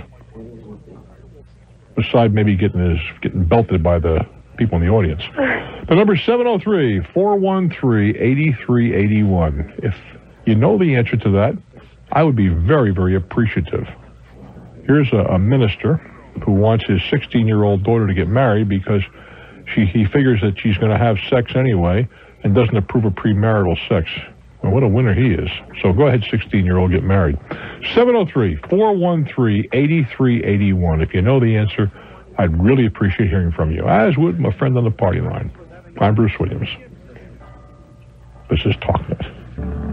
I have an attorney in Baltimore, Maryland. Hello there, counselor. Hi, how are you, Bruce? I am well, thank you. Has this come up in your experience? Well, it hasn't actually come up as an issue, but I can tell you what the rule in Maryland is, and I think in most states. Talk to me. The rule typically is that the state law defers to the rules of the religious order. Well, suppose it's not a religious... For example, I used to do this marrying Sam thing when I was a mayor. Uh-huh. Well, in our civil ceremonies in Maryland, the question is not asked. So I don't know if the question is right. I don't... to be candid, who remembers? Yeah. As a matter of fact, when I went to my predecessor, what do you do about this marriage thing, Hey, he was nice. He hands me his little black book. I figure, here it is, kids. And there's about 2 lines in there. The rest of it was all ad lib. Right. Under the solemn laws of the state of New Jersey, the rest of it was total ad lib. Right. So what happens in the event that somebody stands up, though? We're back to that again. Or again, at a civil ceremony in Maryland, I don't think the let's go to a religious ceremony. What do most religions call for? Well, I don't know. I can't speak for what the religions call for, but what the law would say is if the religious order or whatever doesn't marry them because somebody objects, then they're not married. In other words, the state law basically says if whatever religious order that you get married by recognizes your marriage, then you're married. Well, yeah, but the thing is that line would come before the person officiating says, I pronounce you. Right. And if... All right, so a guy stands up, says, I object. Now what? Well, if they can listen to his objection, I guess, and continue with the ceremony, or they can say, well, we don't recognize, we're not going to continue and marry you. And the state law, at least in Maryland, and I think in most states, would say that if the religious... if the guy wants to quit, if the official wants to quit, he can, or he can go on. Is that it? Yeah, and if he quits, then you're not married, and if he goes on, you are. Well, in this case, since the father is probably going to be doing the marrying, I think he's probably going to go on. Yeah, and in Maryland, if the father or the minister or whoever recognized the marriage and went through the ceremony, then under state law, they'd be married. Oh, boy. Thank you very much, Counselor. I appreciate it. All righty, bye-bye. Okay, and we have, I think, still somebody who actually had this happen at his wedding. Is that correct, Marcia? Bethel, Connecticut. Hello there. Hey. Hey, they actually did this to you? Yeah, I was marrying some people. Oh, you were the official. On what kind of an official are you? I'm a notary. Okay, yeah. Notaries in Florida, I know, can create. Florida, South Carolina. I'm a notary in both places. Wait, you're a real marrying fool, huh? No, not really. I've only done it like 4 times, but the guy stood up, was all frustrated and shit, and he just went off. Why did he? What was his objection? His objection was he didn't want his ex-wife getting married to this guy, and so I just stopped and let him mouth off a little bit, and I just continued on. Is that right? I figured if they saw fit to give him a license, and I'm the official officiating at this, I can do what I want with it, because in my book it doesn't say anything. It's like you said, they give you the little book, little black book. Right. Well, I got a little blue book and a little red book, which is the same thing as you got for New Jersey, right. And it says blah blah blah, and then the rest of it is ad-libbed. Yes, and you figure somebody's getting married, they're worth more than 30 seconds. You got it. And that's exactly what I did. So I just let him rattle on and on. Is that right? It took him about 15 minutes. When he was all done, I just continued on. Said thank you, and he sat down, and I continued on. And then what happened? Nothing. He didn't get up again? No, he didn't get up again. He didn't do nothing. Didn't pout or anything? No, I don't think he did do at that time, because there were like 4 or 5 other people that kind of stood up and kind of gave him this look. He sat down, shut up, and then he left right afterwards. Is that right? Yeah, that was the end of it. I did a wedding once. I did a couple of funny ones. One of them I did in my home. Oh, wow. And it was on a Friday No, it wasn't a Friday. It was a weekday evening. And my daughter, who was very young at the time, my wife said something to the effect, if you want to see Daddy, how did she put it? You want to go to, Daddy's doing a wedding or something tonight. My daddy's already married. And the reason I was doing this wedding in a hurry was because I knew the father of the groom, okay? and the father of the bride had registered a complaint against this boy for whatever. Who the hell knows? Okay. And if we get him married, they can't force her to testify against him, so there goes the case. They go, So I catch 22. No, not catch 22 at all. There was the soon-to-be father-in-law was pressing charges, I guess, of carnal knowledge or something against this young man. Okay. And by marrying them, she didn't want to testify. Oh, I see. It was her boyfriend, you know. Yeah. And so by marrying them, she could not be required to testify against her spouse, and the case went right down the sewer. That's funny. But like I said, this was really funny the way this guy did this, and I didn't know what to do. You know, and I start flipping through that book. There's nothing in that book to tell you. Boy, you got that part right. Thank you very much, Guy. Good talking to you. I have from the Berg, Pittsburgh, a man of the cloth. Hello there. Hello. Hi. What do you think about a minister who wants his 16-year-old to get married because he's afraid she'll have sex? Tell him to come to me for counseling. Well, I'll tell you. Well, unfortunately, I didn't hear everything that was said before me, so I don't know. I don't want to be repetitive. Okay, well, it's okay. What the lady wants to know is what happens if somebody stands up at that classical intersection. If anyone knows any reason why these two should not be joined in holy matrimony, let him come forth or never hold his peace. Well, I think I can tell you what to do and why that's in there. And as I said, I don't want to be repetitive. No, go for it. The reason it is in there is not a religious thing at all. It's a legal thing. Oh. It is to be sure that the marriage is indeed legal. For example, bigamy. If somebody, for example, let me tell you what I would do. I have it worked out, although I've never had to use it. Fortunately, yeah. If somebody would stand up, I would simply, in a polite way, if the people are standing, have them seated, tell them I apologize for the interruption, and I would personally, privately take the individual back in my office. I would want them to tell me exactly why they stood up. If they're giving me a legal reason, then I would bring the bride and groom to be in. Yeah, assuming that you have an office, that you're not doing this in somebody else's premises. Yeah, exactly.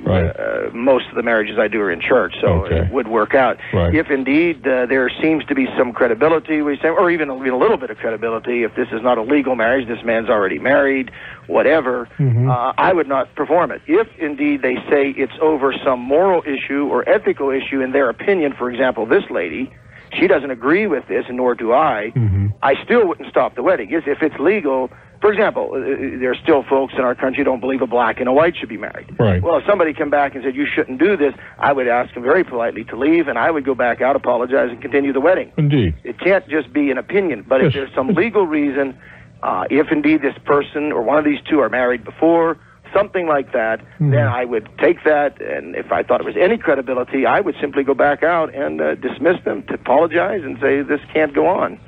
Indeed. And that's the reason it's in there, so nobody can do something that's illegal. Well, at least it gives an avenue of redress, the last minute of redress to an outsider, I guess. But it's an interesting idea. Exactly. It never occurred to me in the relatively few ceremonies I performed. I always figured that those poor people are living in sin.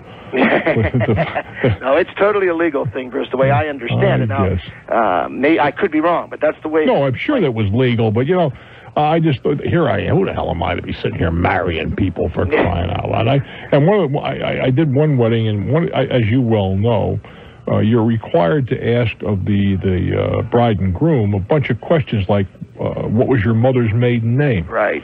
Well, you try doing that to somebody who doesn't speak your language. There are some things you can get across with sign language. Right. But just figure out how you're going to try to, somebody only speaks Hungarian, and you're trying to ask them their mother's maiden name. Boy, there can be a bit of a conundrum. You can't do it. Well, I had to do it one time. I had a couple that didn't speak any English whatsoever. And the interpreter wasn't worth it. We did it in town hall. Anyway, I thank you very much, Reverend. I appreciate your comments. Thank you, Bruce. Take good care. And I do agree with you. Let's send this other minister to you for counseling because he needs help. All righty there, Ms. Marcia. Where can I drift off to now? Want to take a break? Okay, we can do that, and we'll get back together again in a moment. I'm Bruce Williams, and I'm pleased and proud you're here. This is Talknet. Dan Ridge, Tennessee. It's your turn in my world. Hello there. Hello, Bruce. Hi. I recently got a speeding ticket which may have done me in, or may ruin me, at least temporarily. Talk to me. I was doing 78 in a 55. Well, that was not exactly the brightest thing you'd done this week. No, it wasn't. Actually, the way the week went, it might have been. But boy, tell me what the rest of the week. Go ahead. No, you don't want to know about it. But the reason we were going so fast, I was following another fella, and the officer ticketed him too, by the way. Yeah. Well, why were you going so fast? We work in the church directory business. We photograph church directories. Yeah. And we did not find out until the morning that we had to get there that we had to get to the church that we were traveling to. We found out that we had to get there about an hour sooner than we had originally thought. Well, suppose you got there late. So what? Well, you get there late, the company fines you $50 as an employee. They can't fine you, but maybe they could. Well, what difference does it make? Is it worth killing somebody for $50? No, that's true. Including yourself? That's true. The other thing was, well, you're right. You're right. There's no excuse necessarily for it. Having never dealt with a judge in any situation, and to be honest with you, I wasn't aware I was going that fast. I thought I was doing about 70. Even at that. Even at that, you're right. You're right. That's still fast. My question is, how best should I approach having an appearing court about guilty? This? They're going to ask you how you plead. I plead guilty. And just ask for mercy? That isn't going to help you any. Oh, really? No. I mean, the idea, you can say you were late for a business appointment. The fact that it's at a church is not relevant. Yeah. But that's not going to take you very far, in my opinion. I didn't think so. I think, what does the law call for in your state or wherever this happened? Well, in Tennessee, it's not in the state of Tennessee. What state was it in? It's in North Carolina.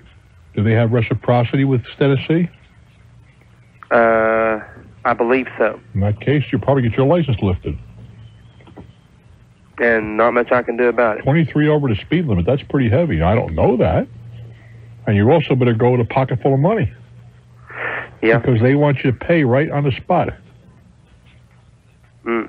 Well, you can call ahead of time and find out what the potential fine would be. They're going to tell you, well, it's up to the judge, but you can say, well, give me the parameters. So much a mile, plus costs and whatever. And whether or not they'll lift your license or just give you points or something, I don't know. You can ask that question too. Well, a lot of that just depend upon the decision of the judge? Not necessarily. It could be discretionary, but I suspect that there's some statutory stuff there. That's pretty heavy, 28 over. Yeah. 23 over. 23. Well, still, that's... Yeah, it might not be the license. Yeah. Might be. Do you have other points? Yes, I do. How many? I had none up until, and this again does not justify anything, but I had none until I started using company vans. Yeah. And these vehicles just they're different from what I had before. Yeah. And they just move on without you even realizing you're moving at the speed that you're used to in your other vehicle. Well, that's what speedometers are all about. But tell you how fast you're going. That's true. But for cruise control, if they have it, they probably don't have cruise. Well, this one has a very unreliable cruise.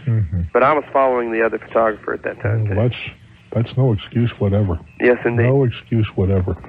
The reason I asked about reciprocity, if for example you get a ticket in California and you have a Texas driver's license, the likelihood is there is no reciprocity. Most states have reciprocity with states that are contiguous to their own.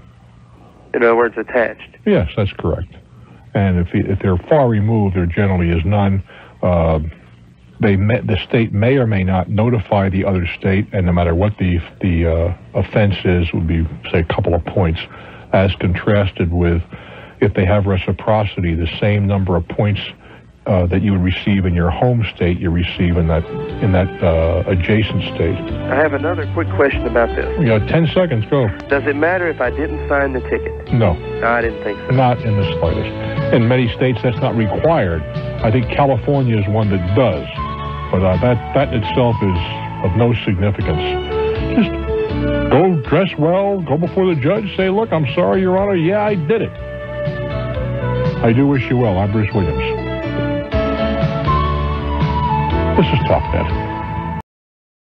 Alrighty, we got a Springfield, Missouri to see what's cooking. Hello there. Hello, Bruce.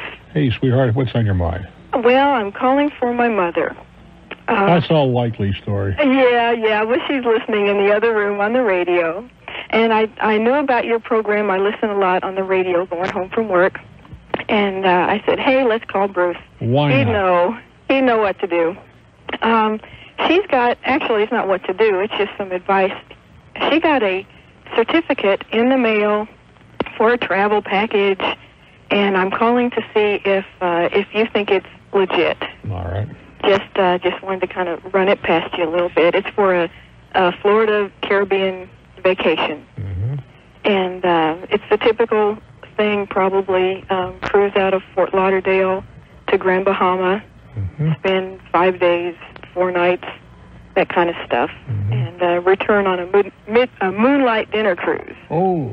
But I thought, she was interested in it. It looks real beautiful. It's gold and green and printed up beautifully. They did a good job.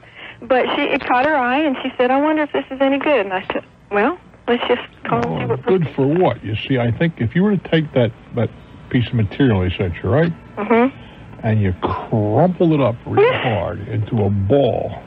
You have a lot of fun. Chuck it in the waste paper basket. Splash. Yeah, there it goes. It was good for that. That's about what it's good for. Okay. Now look, let's not get past this completely. Okay, what's your first name? My name's Donna. Donna, how old is your mother? She's in her 50s. Married, single, what? Single, widowed. Oh, okay. Well, the fact is that she's shown you that she'd like to take a trip. Mm-hmm. Well, let's get her to take a trip. Yeah. And I just got back from Alaska. Who did? My mother. Oh, no. What, this time of the year? Well, it was a few months ago. She has family. Like August, maybe? Yeah. How time flies when you're having a great time, huh? Oh, no, she loves it cold.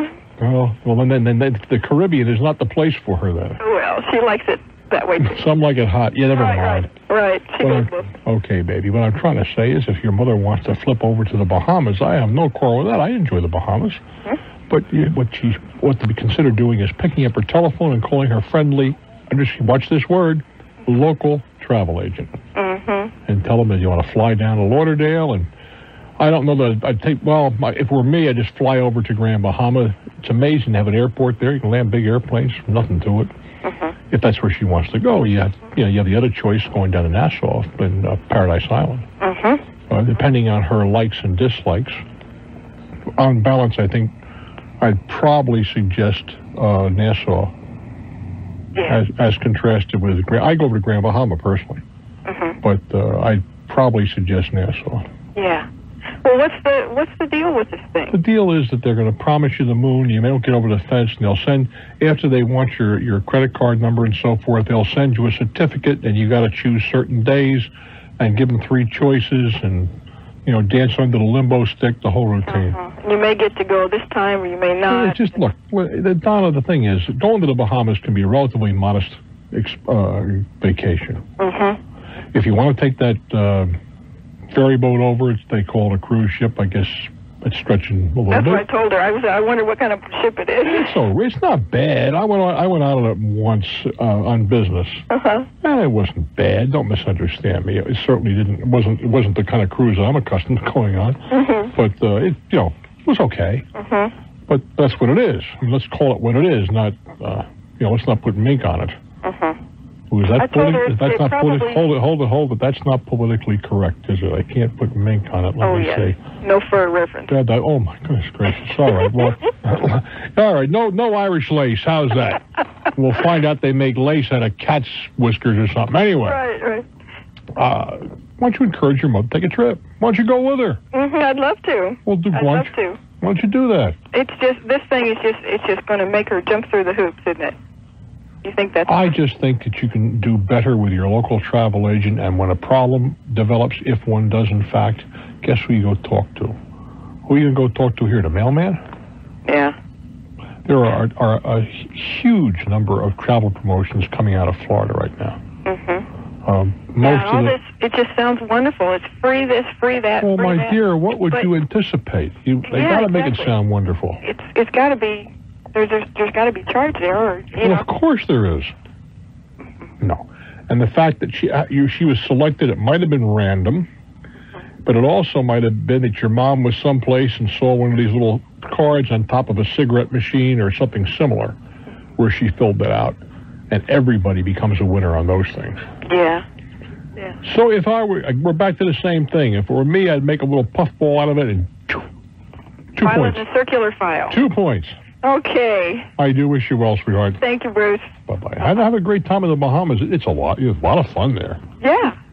I've been to Jamaica. I would like to see Bahama. I would think that you'd have a much better time in the Bahamas than Jamaica. Yeah, well, I was with a high school band. I had a great time. A high school? That was last year, huh? Yeah, about 20. Oh, boy. Thank you. Take good care, baby. Saginaw, Michigan. Hello there. Hi there. How are things in the cold country? It's warm up here. There's no snow. You don't know what's going on. Oh, my goodness. Yeah, this is the East Coast has been having a heat wave. Well, I was down in Alabama. It's been nice down there. I just talked to Colorado, and it's warm out there, too. But you know what's coming, though. Don't you ever forget it. Snowblower's ready to go. You got it. What's on your mind, guy? I've got a magazine that I've got for about 12 years, and I canceled the subscription. Yeah. And I had people call me, and I kept telling them no. My wife made me sell all my rifles and stuff, and your wife made. Wait, let's back up, Paul. Why did your wife make you sell all your rifles and stuff? Pro on gun, all that other stuff, keep her happy. So I bent down, and I just have a few now.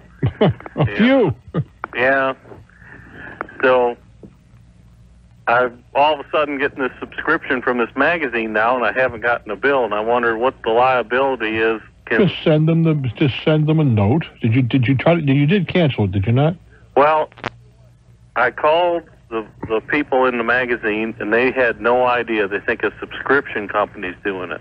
And they did a waiver ordeal, but I'm just having a nightmare of getting a big old bill coming up, and all of a sudden.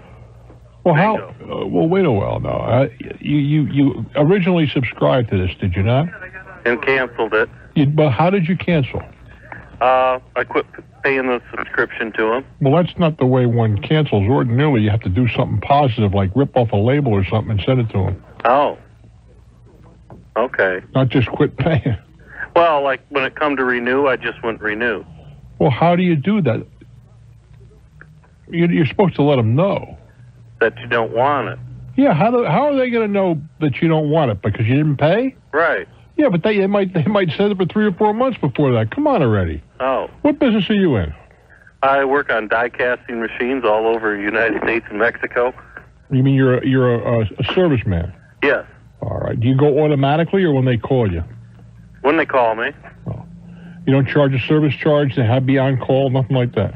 Well, I'd say I'm on call, but sometimes it's warranty work. And what I'm trying to get to is I'm trying to establish a relationship, and I guess I'm not going to be able to do that. Uh-huh. But if you have a customer and they go somewhere else and there is some reason for you to believe that they're still your customer, don't you think you're entitled to have them tell you?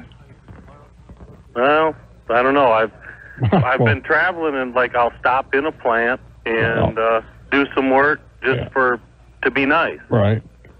You know. What I'm trying to get to is that I think you owe them a note with a paste-on label, because that label can be read, telling that you're not renewing your subscription, that's all. Okay. I mean, it doesn't look to me like that's going to take you a whole lot of time. No, I thought if you just didn't pay, you'd be all set. Well, the thing is, they're going to keep sending them for a while, thinking you just overlooked it. Well, they had quit, and now they started up. Okay, well, what can I tell you? I don't think you have any great obligation here. I don't believe they're going to come to your house and start ransacking it for money. Right. Well, I would if it were me, just extend the courtesy of letting them know that you no longer intend to subscribe. Okay. And you just tell them that your wife said you're not allowed to read that stuff anymore. Right. And start up the Playboy subscription or something. There you go. Yeah. Okay.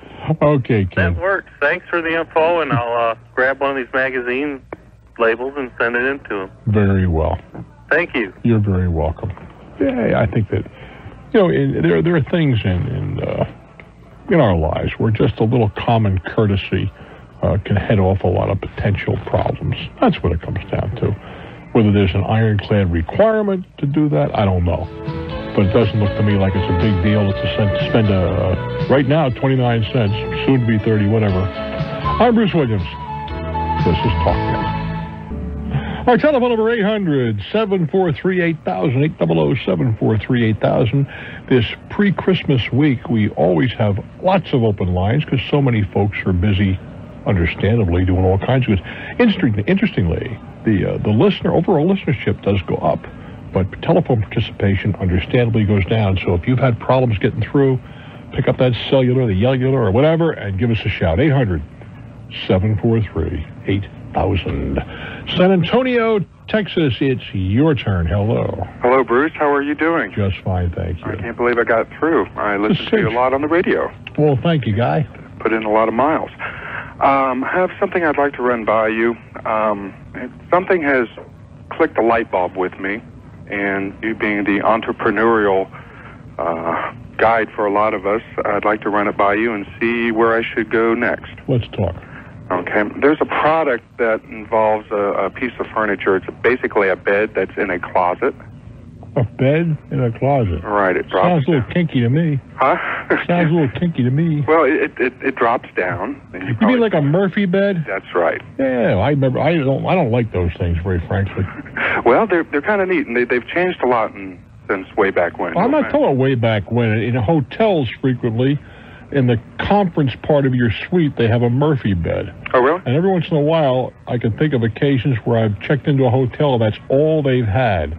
And let's face it, it's better than sleeping in the lobby. Not a hell of a lot, but better. Okay. And I just never liked those. What are you doing with your Murphy bed that's different than the one in whatever hotel I stayed in not too long ago? Well, the product has changed a lot in the last couple of years. It has?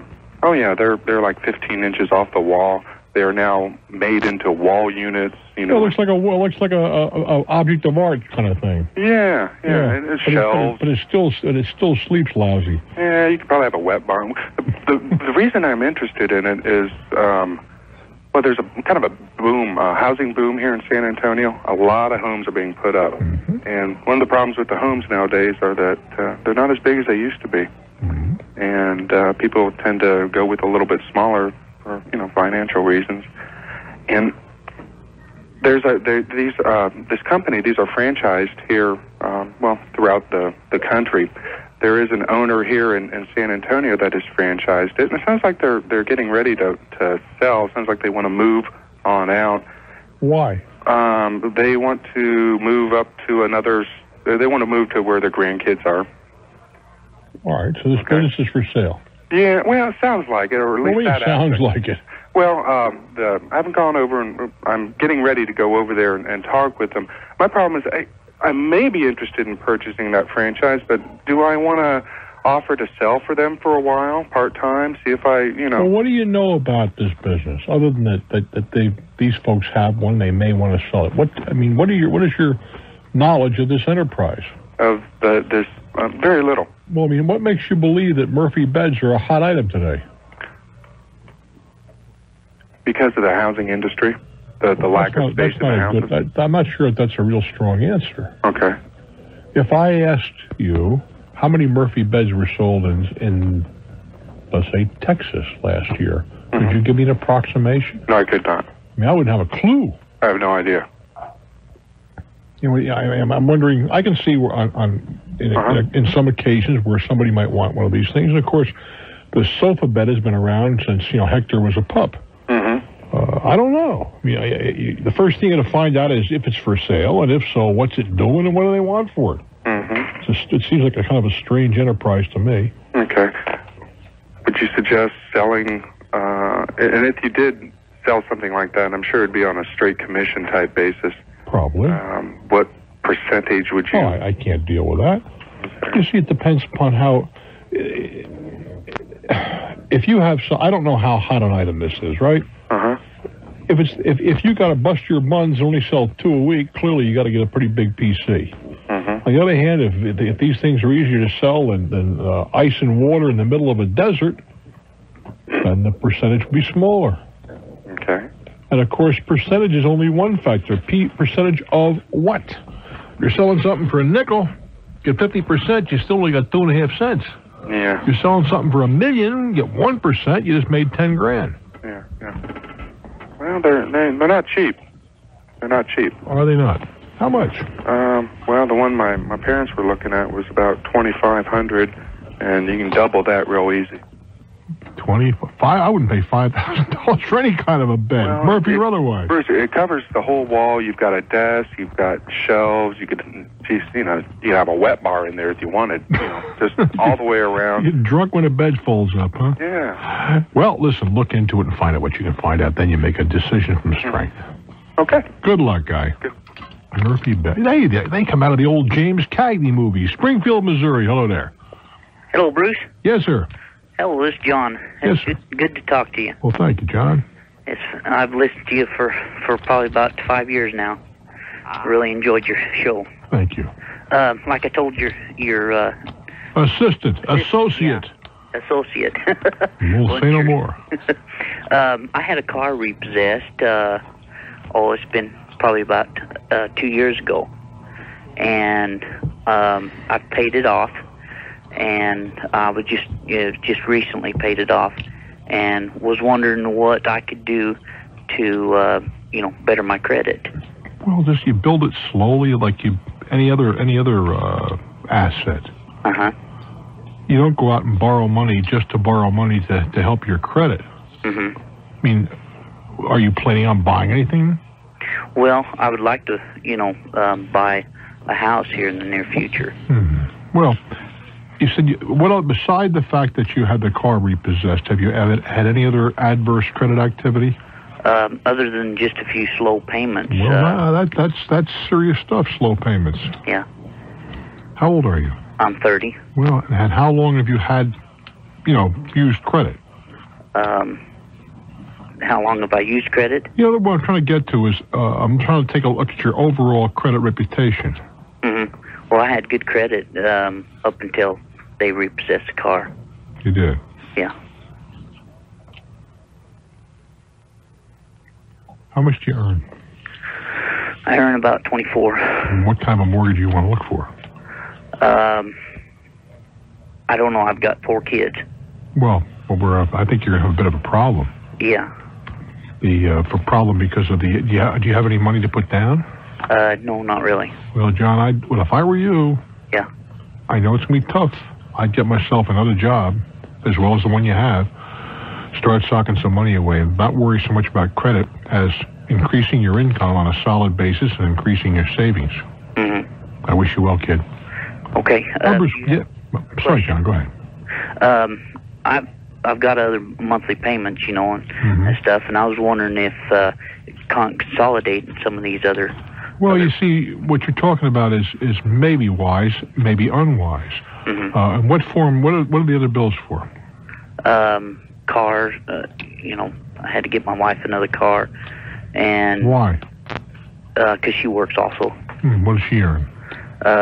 She earns about 12. Okay. And I hate to break this to you. If you're paying extraordinarily high interest, it may pay you to look for a consolidation loan, but what you're trying to do, in essence, is what they have failed to do in Washington.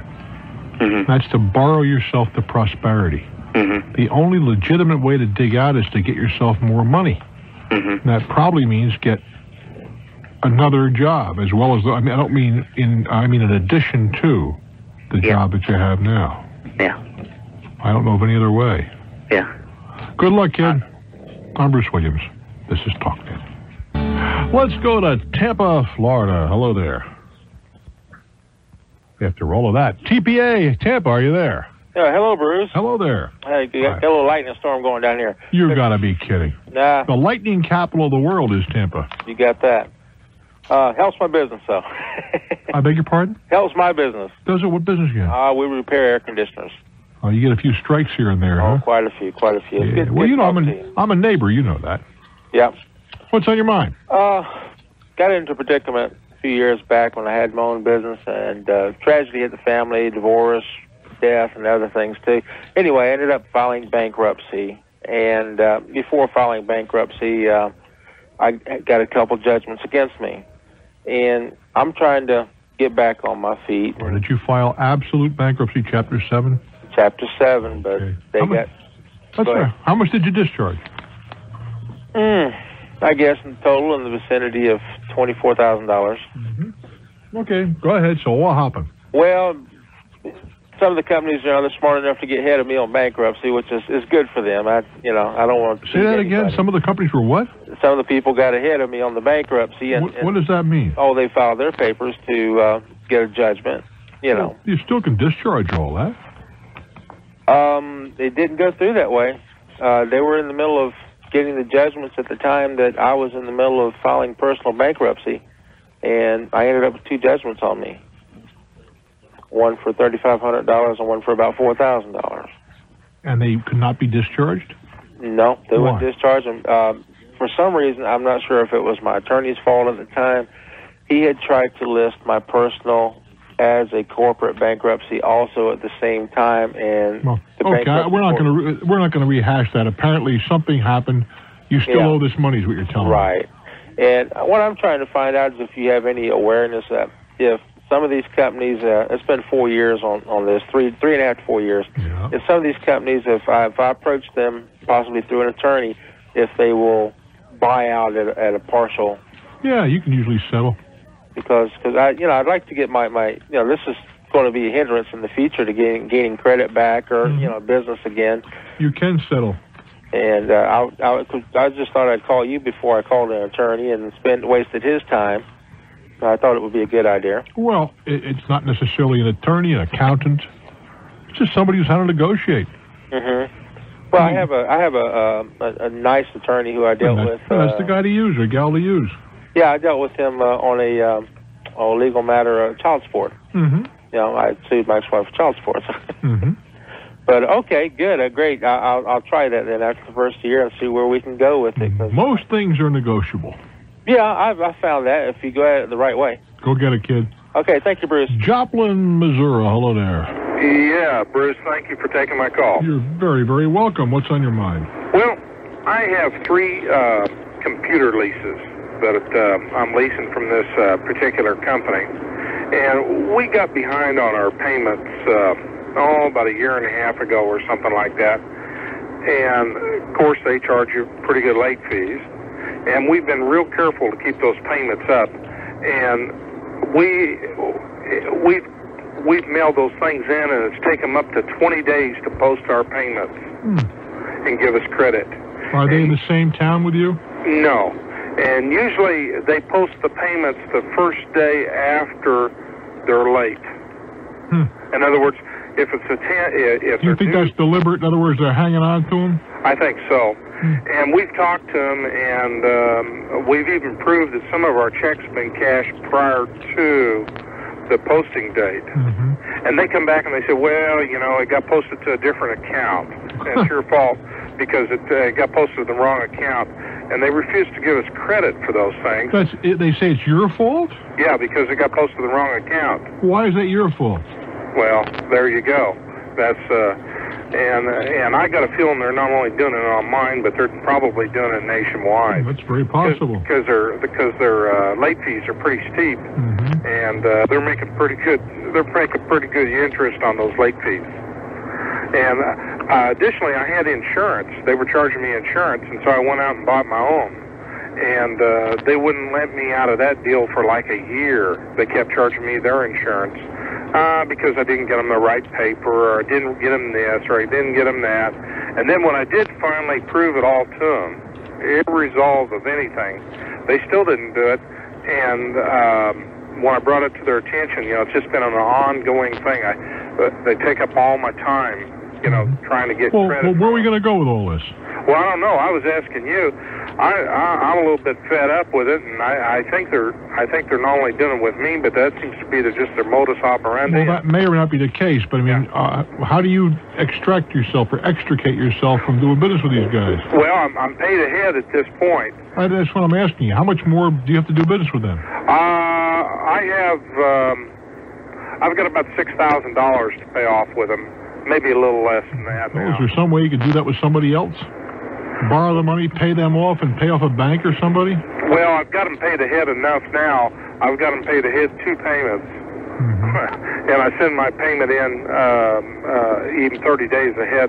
Boy, that's a kind of a steep price to pay, it seems to me. Yeah, but if I paid them, they have that rule 78. Yes, sir. So if I pay them off early, it's, what I owe is what I owe, and I'm just going to have to pay more interest if I go someplace else. Okay. Well, I think you've probably found a pragmatic answer to a bad situation. Very. But I've paid them a ton of late fees, and that they've extracted from me, and I don't know there's much we're going to do about that now. Really? I don't think so. How come? Well, what can you do? Well, I was thinking about taking them to court. Well, take them to court. Okay, I'm the judge. What are we in court for here, son? Yeah. Tell me. Well, it's $75 a month, and it's about $1,500, $1,800. Without regard to that, why are we here in court? Well, they charged me late fees wrongfully. All right, prove that to me. Well, I got my canceled checks. All right, that's it. How many occasions? Well, it's about 18. You can prove that that your check was canceled in an appropriate fashion on 18 occasions? Pretty much so. Pretty much doesn't get it. You can or you can't? Well, 13 of the occasions, yes. You can definitely prove that. Yes. That they, in a deliberate, consistent fashion, they charged me a late fee. Charged you a late fee improperly. When they had the money. When they had the money. I'd give that to an attorney. You might be able to go for damages on that one, if you can prove what you're telling me. Yeah. Then was there be any merit for a class action lawsuit? Well, I'm mad at these guys. They kind of got underneath my. Class actions cost a good deal to initiate. Is that right? Yes, sir. I mean, unless you can find that a firm that feels there's enough in it to take the thing on a contingency basis, which is very possible on a class action. That's ordinarily what it is. The attorneys share in the award, but you got to persuade some firm of attorneys that there's enough activity here and enough damage to be worth their time. That may be a very, very tough thing to do. Yeah. Well, I even talked to them. I was telling the leasing company that they were charging me late fees, and I said, look, all I want to do is just pay this thing off. So the next month, I paid them like 25 days in advance when all this started, and they still charged me a late fee. Well, again, it may be their system, it may be deliberate. If it's deliberate, I gotta let you go. If it's deliberate and you can prove it, there might be some money in it for you, but it's gonna be a tough thing to prove. I'm Bruce Williams. Stick around. This is Talknet. New Hampton, Iowa. We have about 2 minutes to share together. What's on your mind? Hi, Merry Christmas. And Merry Christmas to you. Thank you. I have a very simple question. I just simply want to know where the Inventors Fair is going to be held. The Inventors Fair? Yes. I haven't the foggiest notion. Oh, you don't? Where it's going to be held? No. What? Okay. Where did you hear about this thing? Well, I had contacted my lawyer, and he said that to contact Bruce Williams because you can probably answer that question. I haven't the foggiest notion. I'm not even sure if there is such a thing. Okay. As an Inventors Fair. Yeah. What prompts the question? Well, I have an invention that I have the design patent approved, and my utility patent is being applied for. What kind of an invention? Very, very quickly. Tongs. It's tongs that people can use for food services. Mm-hmm. And what do you want to do? Find somebody to manufacture it for you, invest in it, or what? Yes, manufacture it for me. Well, that shouldn't be too hard to do. I wouldn't, even if there were such a thing as an Inventors Fair, that's where I wouldn't be looking there for that. Okay, where would you go? I'd be looking, first of all, in any one of the major compendiums, such as Thomas Register for manufacturers. Okay. And contact them. I mean, you're willing to pay. You're going to pay for this. You're not looking for somebody to do it on a PC basis, I hope. Yeah. Yes, you want percentage basis? Yes. That's tough. Oh, okay. Because you got an unproven product here. Uh-huh. I mean, the way that I think you're going to be obliged to go out and spend your own money, get a reasonable number made, and then market them and prove that they can be marketed. Then, prove that the public will accept them is what I'm talking about. Now, is it something very kind of peculiar, or something different, something catchy? Yes, it is. Well, television promotion might be the way to go. And if you could interest in like QVC, one of those guys in it, then you got something going. That may be the way to go with it. But I don't know that I'd do anything at a fair. I do wish you well, sweetheart. And thank you guys for the hour. You've been very generous. I'm Bruce Williams. This is Talknet. Went up for a week. Give me some kind of time period. Yeah, at our main office, we're getting like 5 a day. All right, 5 a day is 25 a week is 110 a month, right? Yeah. So far, are we with me? It's about 1,300 calls a year. Mm-hmm. Now, what does it cost you to answer the telephone? I'm being very serious. You should be able to tell me if you're the business manager. Yeah, and for really quick. No, I mean, no. You get calls of all kinds. Right. What does it cost to use to answer the telephone? On the average. On the average. $1? $2? $3? Yeah, $1.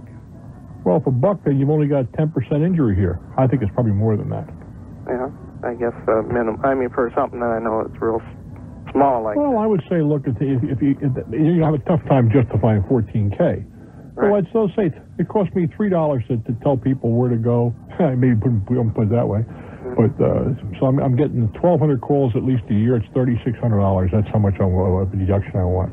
That's defensible. Okay, so I was kind of on that line. I negotiated. I started out at half.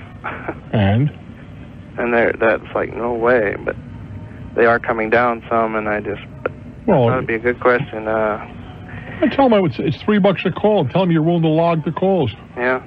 Well, and if somebody's trying to look for one of our doctors, who's our full-time doctor, if you were looking up under his name, it's spelled wrong. How badly is it spelled wrong?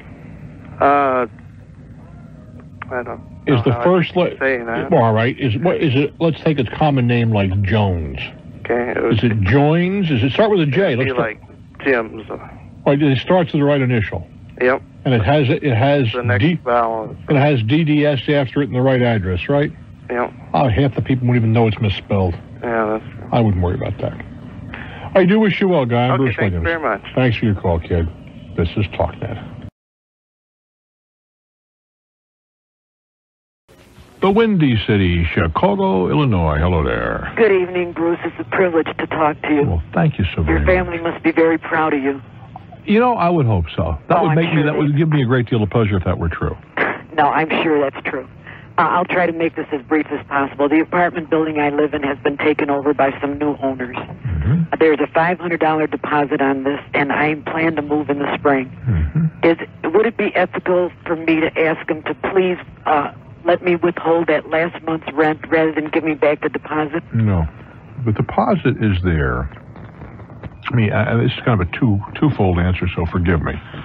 The deposit is there not to pay rent, but rather to protect the owner against people who trash the property and that sort of stuff, and or get behind their rent, give them time to maneuver to throw them out, all right? Yes. However, if there is some reason to believe that the new people will not refund your money, assuming that there's no damage, or alternatively, the money hasn't been turned over to them, that's, as they say, a horse of a different color. Mm-hmm. What I would do if were me is I would drop the new owners a note and say, you don't have to go into when you're leaving. That's not germane at this point. But you say, I understand that you were the new owners of record, and I would like to be assured that my deposit made, whatever you first gave them, the current or former owners, depending on where we are in this, is been transferred to you, or put another way, that you are aware that I have deposited with the owner of record when I purchased it, whatever number of dollars, and I will look to you to recover or have this money refunded to me when my tenancy ends. And please acknowledge, I would appreciate an acknowledgement of this letter in writing for my records. I see. Now, if they don't say they got the money or whatever, then we're going to talk about withholding, you see. I see. Let me ask you another question, dear. Where can I write to you, and where can I get your book or books? Well, the second question, for any of that stuff, you can dial 800-33-RADIO, 800-33-RADIO. Yes. And they can arrange for ordering stuff. As to writing to me, write to me to whatever station that you listen to, and they will forward the mail to me. Right, and have a real good holiday, and I love you. Well, thank you so very much. To you and yours, my dear. Yeah, Merry Christmas to everyone out there. We really enjoy having you with us. Alexandria, VA. Hello there. Hello. Hi. Hi. Bruce, I have a 28-year-old daughter that's slightly handicapped. What way? Well, she has schizophrenia, but she functions. She holds down a job. She medicated? Yes. Okay. That is, I think, I suppose degree is sort of hard to is it a fair characterization, slightly handicapped? Well, she is functional. Okay. Okay. What kind of a job? She functions secretarial. Okay. She doesn't make a lot of money. My question is, I took out a whole life insurance policy on her. And now I'm having second thoughts, and I was thinking maybe that I shouldn't have done it. When did you take out this policy? The policy I took out about 10 months ago. Okay, recently. And why did you take it out? Well, basically, I took it out. Well, first of all, because I think sometimes she doesn't make good decisions. And well, without respect to that, why? Ordinarily, not ordinarily. I think in every instance, there should be a specific reason for buying insurance. Yeah. Whether it's to protect someone who's dependent on the insured, whether it's to create an estate to pay taxes or whatever. There ought to be some kind of a reason now. Yes. Well, she doesn't have any children, and as I thought about it after the fact, I decided that if something happened to her, I probably could bury her. And so then I began to question whether or not I really should have done it. I think that you are correct in making that assessment. Okay, because I pay about $60 a month, and I think I have to pay for 14 years. It'll be paid up in 14 years. And what's the face amount of the insurance? And it would pay between $45 and $52. Well, I don't see any reason to have the insurance.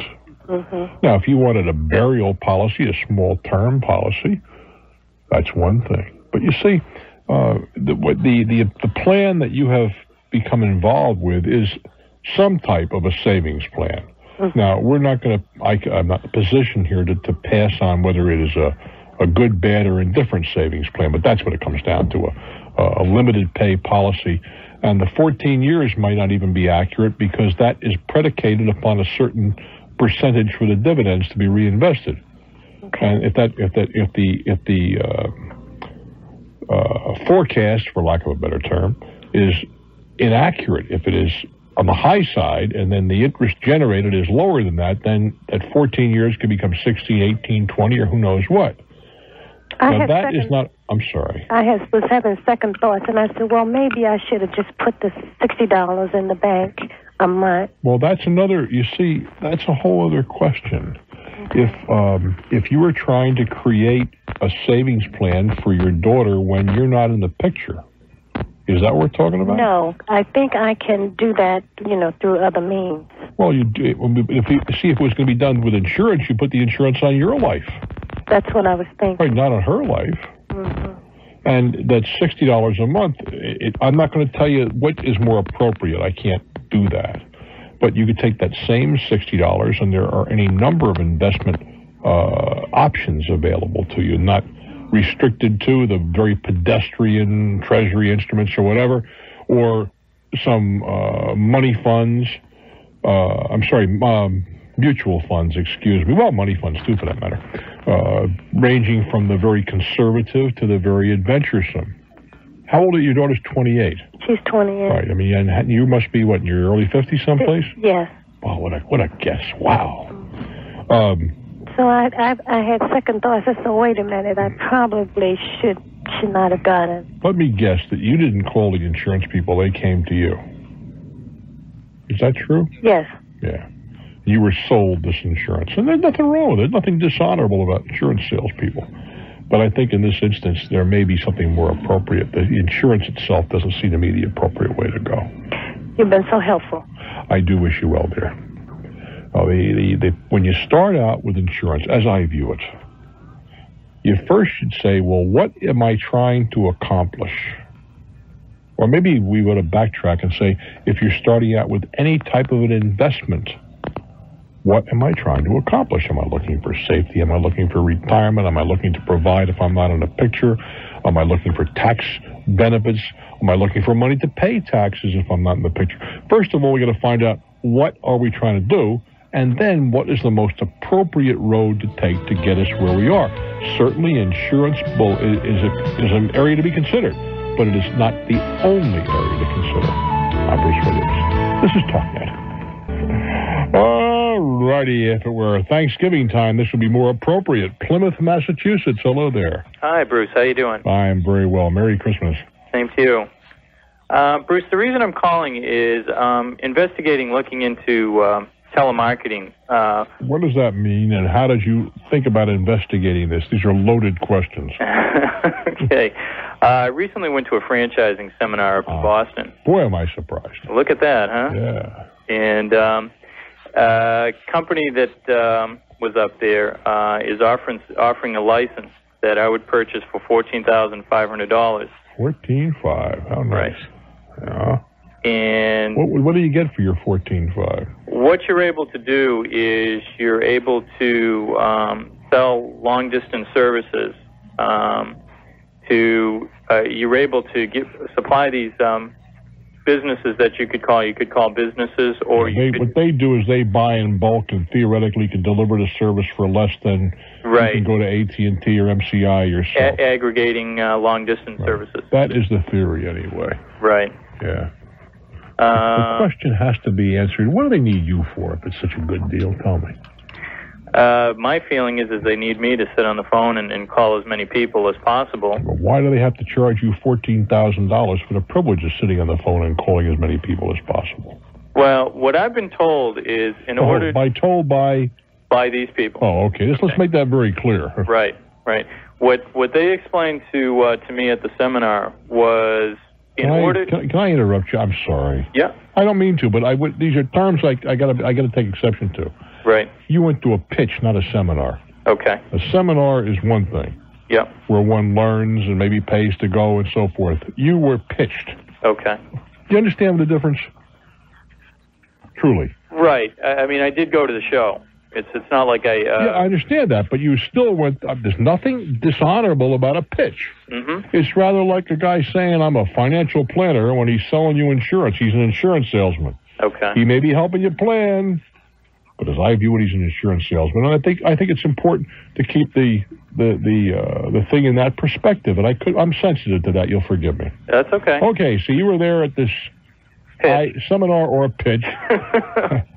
And according to these people, in order to be able to aggregate long-distance services for the long-distance carriers, the FCC has ruled that you need to come up with $500,000, $600,000 up front to even be considered for a license to market those services over long-distance lines. Well, I have no way of knowing if that's true or not, but go ahead. And this is their pitch, that obviously none of us that were at this show would have been at the show had we had $600,000 in the bank. Probably not. And their premise is if you purchase the license from this company, that it's up to you how much potential you want to make. I mean, depending upon how many people you want to call per day and how enthusiastic you are about it towards all this being, but I mean, maybe I missed the answer to your question. I know what they said, but what does that mean? That you have to have $500,000 or $600,000, so they're going to get you in the door where you ordinarily couldn't put your foot in the door. Right. I don't know what that means. Well, why do they? Again, why if they're going to sell you this, is it just a one-shotter 14.5 and that's it? Right. You never pay them any more money? No. And for this 14.5, you have access to a product. That's what they're telling you. Correct. Well, it's my understanding in some of the literature that they even passed out that I run a small business out of my house, and based on this information that they're telling me, small businesses, if you're billing under $50,000 per month in long-distance charges, I could call AT&T. $50,000 a month? A month. Yeah, go ahead. If you're billing under that per month. When you say billing, what does that mean? What you'd end up tallying up for the month if I was, Fortune 500 company.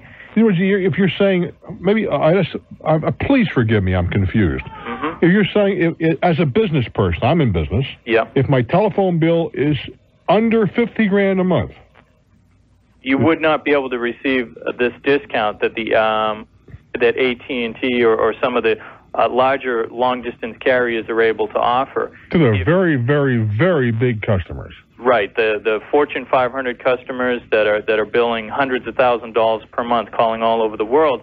These people get special rates. Well, without question, and for the volume that they produce. Absolutely. But the guy down the street that's running a car dealership or a real estate company or whatever, he's paying the same rate that the guy that at the corner store is paying, and the local small business that could be billing $10,000. Those people are all paying the same rate. And what the angle is to be able to offer those people the discounts that the larger Fortune 500 companies get. Well, have you done a little market research? I've called some telemarketing firms. Now, forget the telemarketing firms. Have you called taken the pro forma that they're talking about here? Mm-hmm. Give me an example of what what is the break point that they can save me some money if I spend $1,000 a month? No, you don't. If I called you. If I call Talknet tomorrow and say I'd like to offer you a break on your phone services, right? If you only bill $25 a month, right, I could save you 25%. All right. Well, let's take a nice number like that. Let's take a little higher. Let's say $500 a month. Yeah. Which is not a very big phone bill, right? Right. Now, have you called AT&T and Sprint and MCI and the rest of these guys and found out with specific information how much they could sell that product to you? Because it's going to vary. Don't tell me it's going to be the same from AT&T to Sprint and the rest of them. It does vary. That's correct. Have you called those people with a hypothetical telephone bill and then compared it to what you believe these guys can offer? Well, that would be a logical first step to me. I haven't called any of the long-distance carriers, but I think maybe I want to just reiterate something. Yeah. That the Fortune 500 companies, they're billing so much money. Forget that. Okay. Forget that. Yeah. You're going to target the small guy, the $500, the $1,000 guy, or whatever. Absolutely. Now I'm going to. Well, this is a very simple test. It seems to me. Call them. Make up a. You have to come up with some kind of something to compare. So you're comparing peaches to peaches. Mm-hmm. I make so many calls to Chicago, so many calls to here, so many calls to there a month. Mm-hmm. What's it going to cost me? And you got to give them the times a day and the rest of that. So you're saying I should call AT&T, the long distance carriers, and Absolutely. Get rates from them? Well, of course. How can you tell me, carte blanche, you can save me 25%? How do you know that? Because they told you so. Okay. How do you know that? Do you see what I'm saying? Yeah. Prove it. Okay. If you can, maybe. Then you got to ask yourself how many sales you got to make to get back 14.5, which is not exactly chopped liver. No. But test it the way I've described to you. Okay. Doesn't that seem reasonable? Sure. No, it's I didn't even think of that. I'd give that a shot, and then you got something to think about. Okay. But on balance, these companies are going to take the little guy and put you into business like this. I'm not telling you there's anything wrong, but I'd look it over 65 different ways. I would look that over as well as I would look over the back of a blowfish prepared by a Japanese chef. I wish you well, kid. I'm Bruce Williams. This is Talknet. Torrington, hello there. Welcome to my world. Hello, Mr. Williams. It is I, in the flesh, or what? Yes. Listen, before I get into what I really want to speak to you about, Were you ever on WMCA in New York City when you first started, before you went network? It wasn't when I first started, but yes, I was on WMCA from 1978 to 1981. I used to listen to you when I could get you, in Connecticut. The station was paid in. And listen, and also, do you remember a Jerry Williams? Jerry Williams was a broadcaster from Boston. He got bounced all over Hartford, Boston, New York. Jerry Williams was all over the lot. I don't know where he is today. He was in WABC in New York. He was all over the place. He was all over. That's why I say he got bounced all over. Right. No, I just want to be sure that I had my facts right. But I did listen to you on WMCA years and years 15 years ago, right? At least, yeah. And I try to get you as much as I can on the radio. Well, I'm very happy for that. What's on your mind, guy? Okay, listen, I have a Medicare a problem, This lady friend of mine, she's confined to a wheelchair because she had her hip taken out, see? Mm-hmm. So as soon as she gets up in the morning till she goes to bed at night, she's confined to a wheelchair. Uh-huh. Okay, so in this AARP that I get, they had advertisements for these battery-operated scooters. Mm-hmm. Self-propelled, Yes, I know the kind. Pardon? I know the kind. Okay. And salesman come out, or representative come out with a demonstration, showed you how she was kind of interested, and he left the paperwork to be filled out by the doctor. The doctor filled it out, which we thought was correct, see? And he mailed it into him, and he sent it into Medicare. Mm-hmm. Now, okay, today she got, listen to this now, 2 letters from Medicare. One disapproving the request, and the second approving the request. Well, let's go with the one that's approving it, and ignore the one that disapproved it. Yeah, but the thing of it is, see, before Medicare, I gotta, if she wants it, I gotta come up with the, the total amount and pay for it. Mm-hmm. Now, if Medicare disapproves it, I can't afford. She can't afford that. I can't. I'm going to help her out. We can't afford that. Well, you have two. It's the exact same form. Exactly right. So she called, the 800 number for Medicare in Pennsylvania, which would. Well, yeah. What did she shoot herself in the foot? And she's telling them about the disapproval letter. She wanted to know why. No, she wanted to know how come she got 2 letters. I understand that, but that would be stupid. Well, it's done now. Well, if it's done, it's done. Yeah, but my question was, what did they say? They didn't give her a sensible answer. Well, that's it. But she. Yeah. I'm not trying to get you disturbed, but. No, what I'm saying is you don't call them up and say, how come you disapproved and approved? You ignore the disapproval and you say, I'd just like to confirm, what do I do next? Can I have your name? And so on and so forth. Okay. So now they're going to be looking around to see why one person approved it, one disapproved it. Yeah. Well, you say, yeah. I mean, she's liable to blow the whole deal. All right. Now, let me ask you this. Yeah. Now, I'm just a peon. No, please. What do you want to ask me? Okay. Would it be possible for me to do any good to send all this information to my senator? Go ahead. Then you shoot the whole damn leg off, not your toe. So, I mean, what would you do now? I would do is I would proceed with I would even acknowledge the fact that I got a letter of disapproval. Okay, just go with the approval. I would go with the approval. Okay, sir. That's what I want to know. Never, ever tell people anything they don't need to know. I do wish you well, guy. That's just a major mistake, particularly in government. Question it, but question it obliquely, never directly. Ames, Iowa, your turn. Hello. Hello there. Hi. I got a beep there, but I guess that was just it. Beep, beep. Okay. Well, thank you for taking my call, Mr. Williams. You're very welcome. I have a question regarding some rumor I've heard, and I'm not sure where to go to find the correct solution. The rumor is absolutely true, and your job is in jeopardy. You think so? What kind of a rumor are you listening to now? Okay. Well, we have a store, and we're thinking about taking credit cards, which we haven't done in the past. What kind of store? Appliance. Okay. And the problem is that, of course, we'll be charged for any credit card sales. We'll have to pay a kickback to the credit card No, it's not company. a kickback. It is a service charge. Okay, a service kickback charge. has a nasty connotation. I'm sorry. Service charge to the credit card ma'am. company.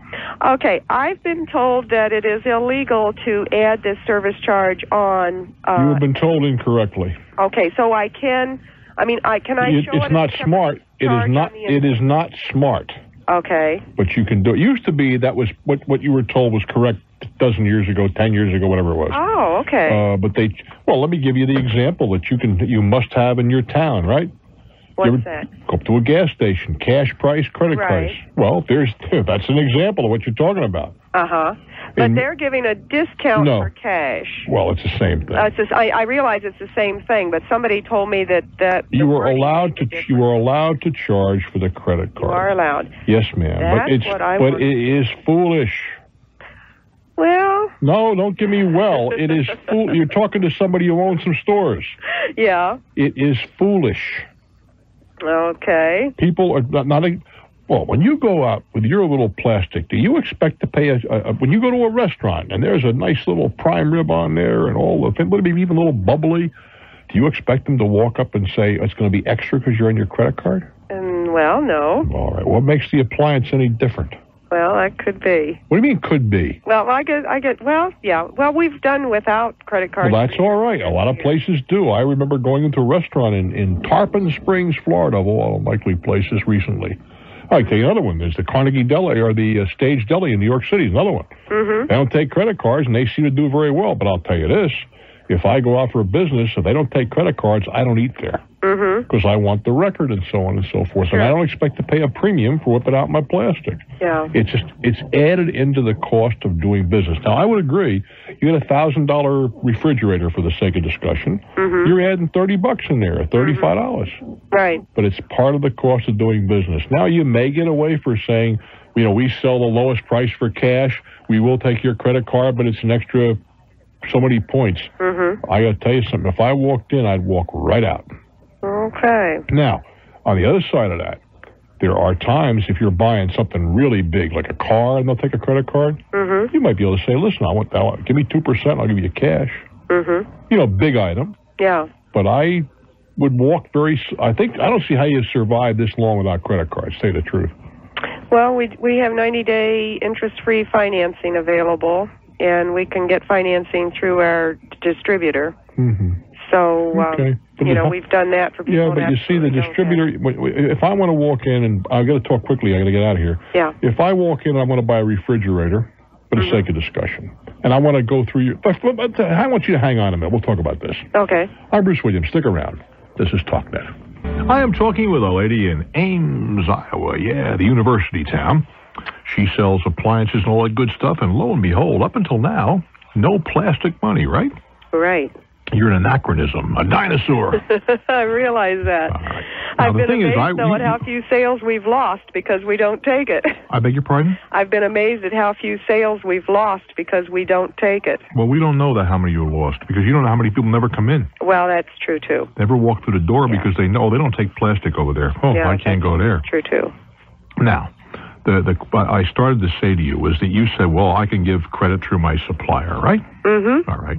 I just walked to the door. I want to buy that refrigerator. Walk me through the procedure. Short credit app to fill out. Hold it. Take it easy. A short credit app. Talk to me about this short, quote, credit app. Well, basically, name, address, social security number, monthly income, do you own your house, monthly payments. Blood type. Short credit app. Come on. You want to know my whole life's history. Yeah, it takes probably 5 minutes. Yeah, then Call them up, and they give us the okay while we're on the phone. Okay. Maybe. Yeah, well, maybe. They say no. It's only maybe. Yeah. If I walk in with my Visa or MasterCard... It's pre-approved. And I've got or Discover or American Express. I don't want to leave anybody out of this. Right. I know, I don't have to tell you my birthrights or my birth sign. Mm-hmm. I don't have to give you any information about me at all.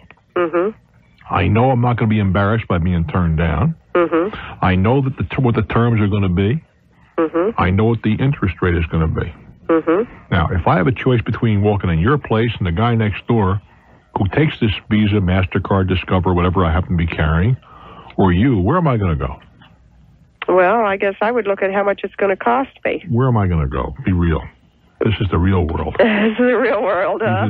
Where the people ask how much per month. Okay. That's their first. Then you're going to want to go where they're taking the credit card. Exactly. Right. It's a tool. It doesn't mean that you can't offer these other tools. Mm-hmm. You can say, we can use blank credit or whatever it happens to be. Uh-huh. But I will tell you, I have noticed, how long have you been in business? Well, we've had our store since 1981. Okay, you've been around for a while then. Mm-hmm. I have noticed, and this is the holiday season, it used to be, when at the holidays, because one of the few things I still do, for reasons that totally make no sense, I still kind of watch the payrolls and receipts of one store, right? Mm-hmm. And it used to be there was a huge stack of checks this time of the year. Now it's a huge stack of charge slips and very relatively few checks and less cash. What does that tell me? That a lot of people are spending money they really don't have, which is I'm not responsible for that, but they do it with the plastic. They used to do it with checks, but they can make them good real quick. I think accepting charge cards is an absolute requisite to success.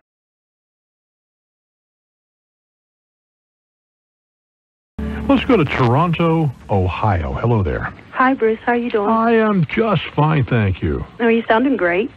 You have to excuse me. I got a cold. Me too. Well, you sound good then. I've got a problem. I'm 43 years old.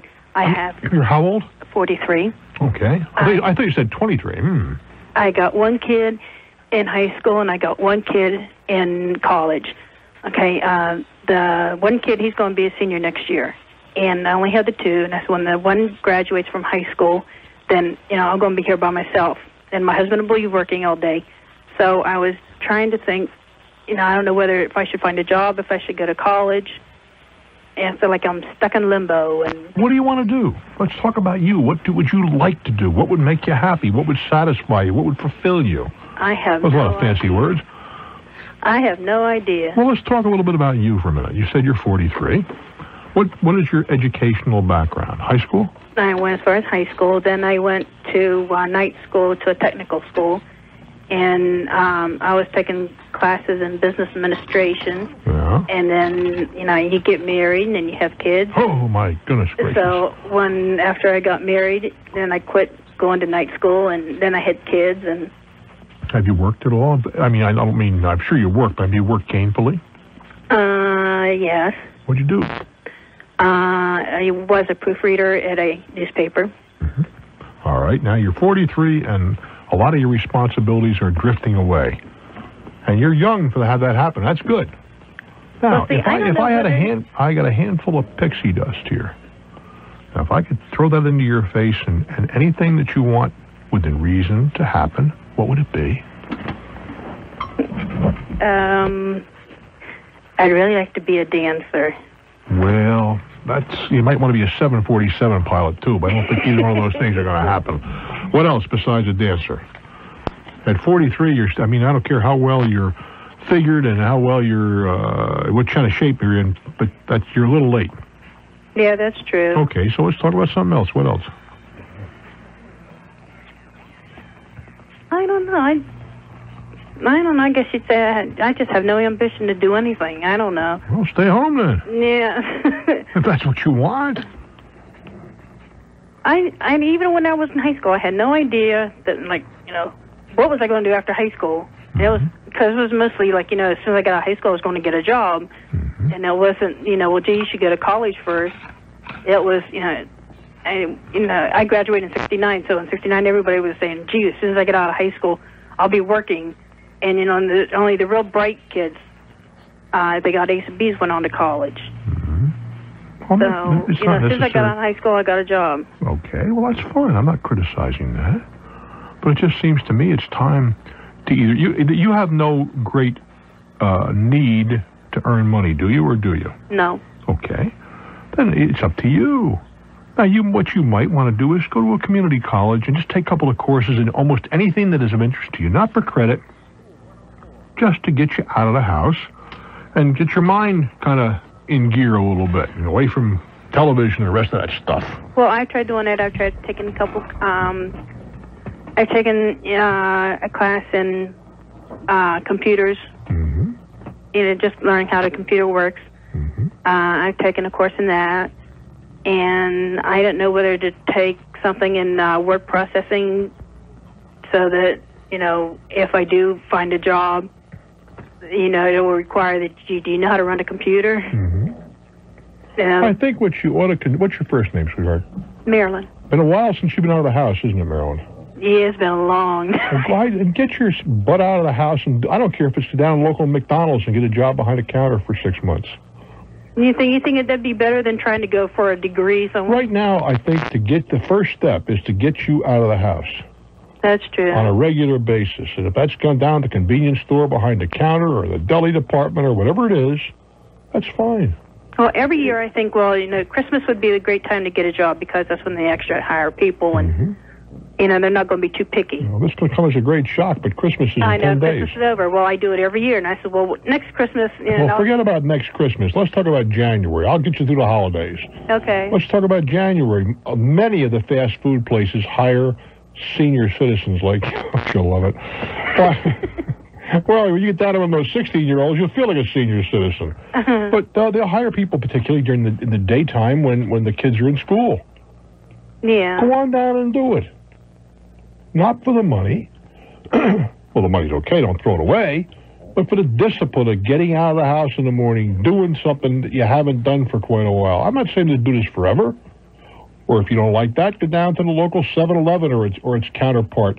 See if you get a job behind the counter, whipping up the delicatessen stuff and waiting on people.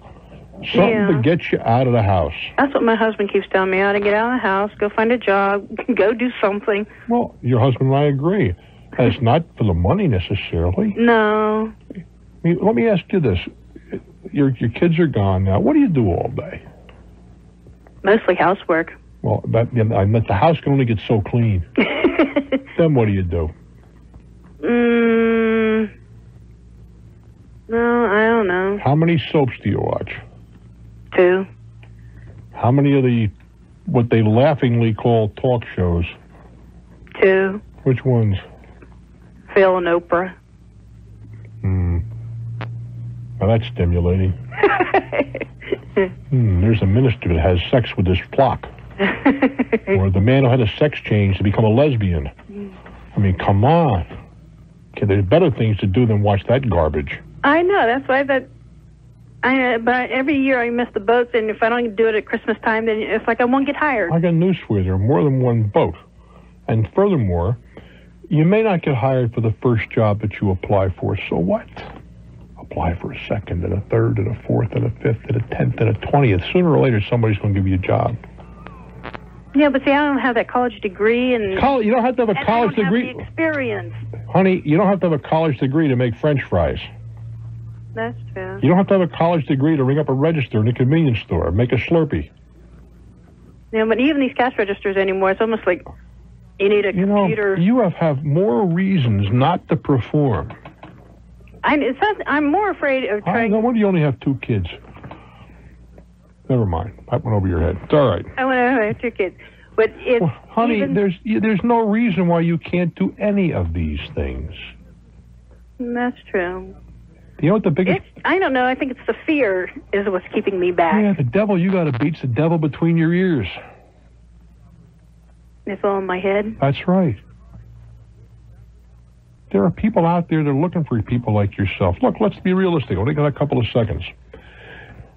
If you're out there slinging the hamburgers, you're really not worried about the date you have Friday night. I hope you're not worried about that. No. Right?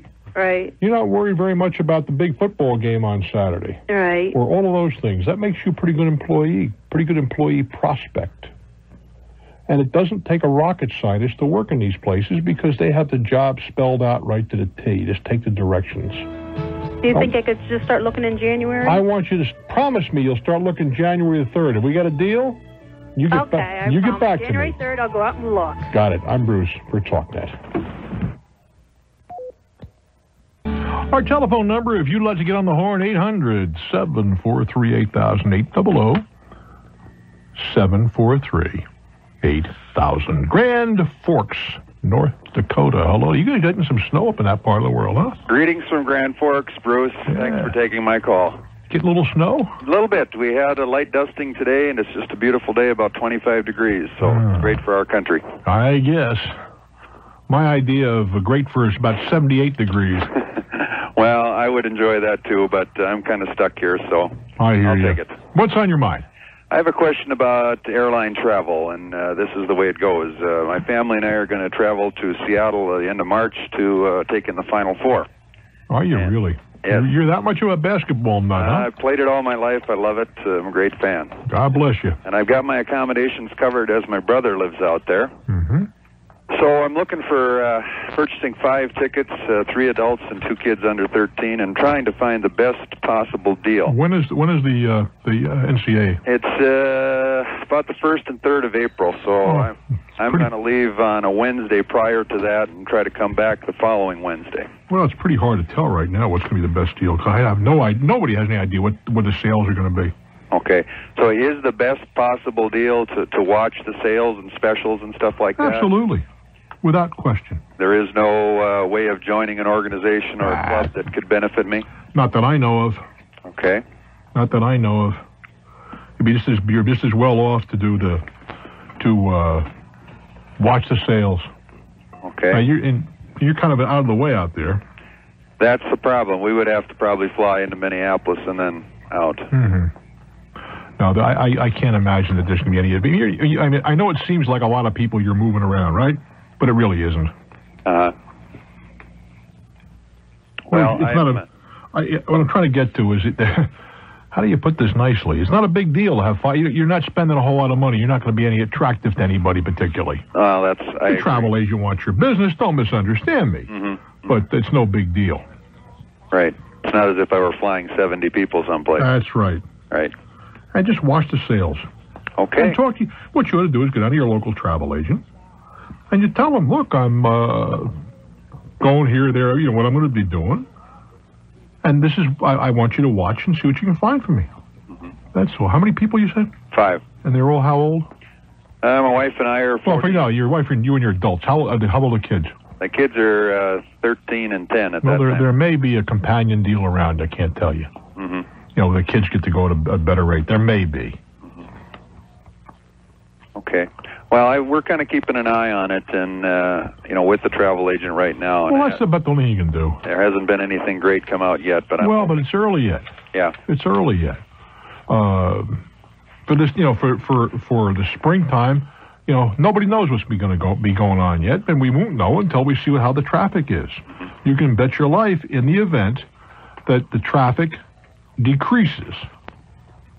Right? Right. Then the airlines are going to start looking and have sales. Right. It was ever thus.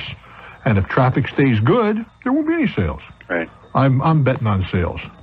Is there truth to a statement that I read in a magazine, I think it was a travel magazine, that Wednesday is a good day to travel, or one of the best days to travel? Try in what way? It's just that it's a lighter travel day. That's what you mean. Okay. But it'd be better for revenue. Revenue, you mean? Yeah. I don't know of any saving. There may be a sale. I think you're looking to save pennies here. Okay. I don't think it's worth getting all emotional over for the kind of money you're talking about. You look around for a deal, and that's the end of it. Well, I'm going to save the emotion for the games. I have a friend that would enjoy you because he's real big for this. I wouldn't go across the street for a seat at midcourt. Yeah. I would not walk across the street. Well, it's something I dreamed about all my life, and my wife and I did take in the one in Minneapolis where we were able to drive down a couple of years ago, and we thoroughly enjoyed it. Did you really? And there's more to it than the games. The atmosphere around is really quite festive. There was a time when I would have done that. I just think that the whole sport has deteriorated so that it's just of no interest. I see what there was a few years ago and what you see today. First of all, I disagree with the way they allow these kids to play college athletics. In other words, there are a lot of kids out there that have absolutely no business playing ball because they are not maintaining the appropriate academic standing. Mm-hmm. Now, if we want to stop being hypocritical and let them major in football or basketball or whatever happens to be, lacrosse, that's a different matter. But if we're going to say they're student athletes, if you honestly believe that half of those kids are getting the same courses and putting the same time in that the regular decent student, not decent, and decent meaning performing student, I mean, you're whistling in the dark. Yeah. Is that true or not? Well, to a certain extent, I don't think it's probably as widespread as it is at one time because the NCAA has cracked down quite a bit. If you believe that, I got a bridge in New York I want to talk to you about. I don't want any bridges in New York, but I take about 1,000 acres of Red River Valley farmland out here. I had not a close friend certainly, but a guy that I knew pretty well, Jimmy Valiano. And you know Jimmy, he took his team to the top, and he also got blasted for recruiting violations and the rest of it, right? And he wasn't doing a damn thing that 3/4 of the other guys haven't done. But the schools and the alumni associations demand it, but then they look for a scapegoat. Of course, Jimmy has passed away. The point is that there are a few coaches out there, I think Joe Paterno would be one of them, that actually insist that his kids study. Now, he may go out of his way to get tutors and all that. I'm not going to disagree with that. But my daughter went to and I don't even want to mention the name of the school, and one of her classmates is now one of the major players in the National Basketball Association. And if you're going to persuade me that he had the same courses she had, you could talk to your 106. You're never going to and passed them. And passed them? Yeah. I mean, you have to listen to him speak to figure that one out. Oh, yeah. And I think the hypocrisy is, I have no quarrel with major in athletics because this is the farm system for the pro, not for baseball, but certainly for football and for basketball. Yeah. But let's be honest and say this is a farm system. You can major in football, major in basketball. I have no quarrel with that. But don't tell me they're a business major, please. Because it just isn't. And it's, who's grossly unfair to is a lot of these kids, because most of them are not going to play in the pros. That's true. And they get out, they have their high point. I remember one kid who shall remain nameless. I used to be very interested in one university. Great basketball player for college. But he couldn't hack the pros. Didn't last, 2.5 weeks in the pros. Didn't get his degree. Had no skills. Something wrong with that. Yeah, that's right. Have a great time, guy. Thank you, Bruce. I'm Bruce Wiggins. This is Talknet. Off and running to Cincinnati, Ohio. It's your turn. Welcome to my world. Hi, good evening, Bruce. Good evening. I'm probably about to enter into a lawsuit, and I want to make sure that I'm not doing the wrong thing. On which end? Are you the plaintiff or the defendant? The plaintiff. All right. What do you allege somebody did to you they shouldn't have done or didn't do or whatever? I've got an insurance policy that covers me for accidental death and dismemberment and covers my family to a lesser extent. And my daughter recently had an accident where she lost her hearing after falling down the stairs. And the insurance company is denying the claim because they say it's because of a pre-existing condition, which is questionable. What was the pre-existing condition that they allege caused this problem? She had a virus, probably. I say that because I've been told that it's not certain that she had it. But she had a virus when she was born that probably caused her to be deaf in her left ear. This wasn't diagnosed until, say, about 1.5 years ago. How old was your daughter now? She's 4, say 4.5. And the accident happened in March, just 3 days past her birthday. All right. And is she totally without hearing now? Yeah, she's stone deaf. But what is the cause of the deafness? Well, that's... I mean, there's a lot of... there are a number of things that can cause deafness. Right, but I've talked to neurologists and doctors who specialize in infectious diseases, and no one really knows. They can't find any cause for it. And if it is because of this virus, that's another problem, because no one knows the mechanisms by which this virus can cause a hearing loss. Well, if they can't find a cause, how can you make I'm not trying to pick on you.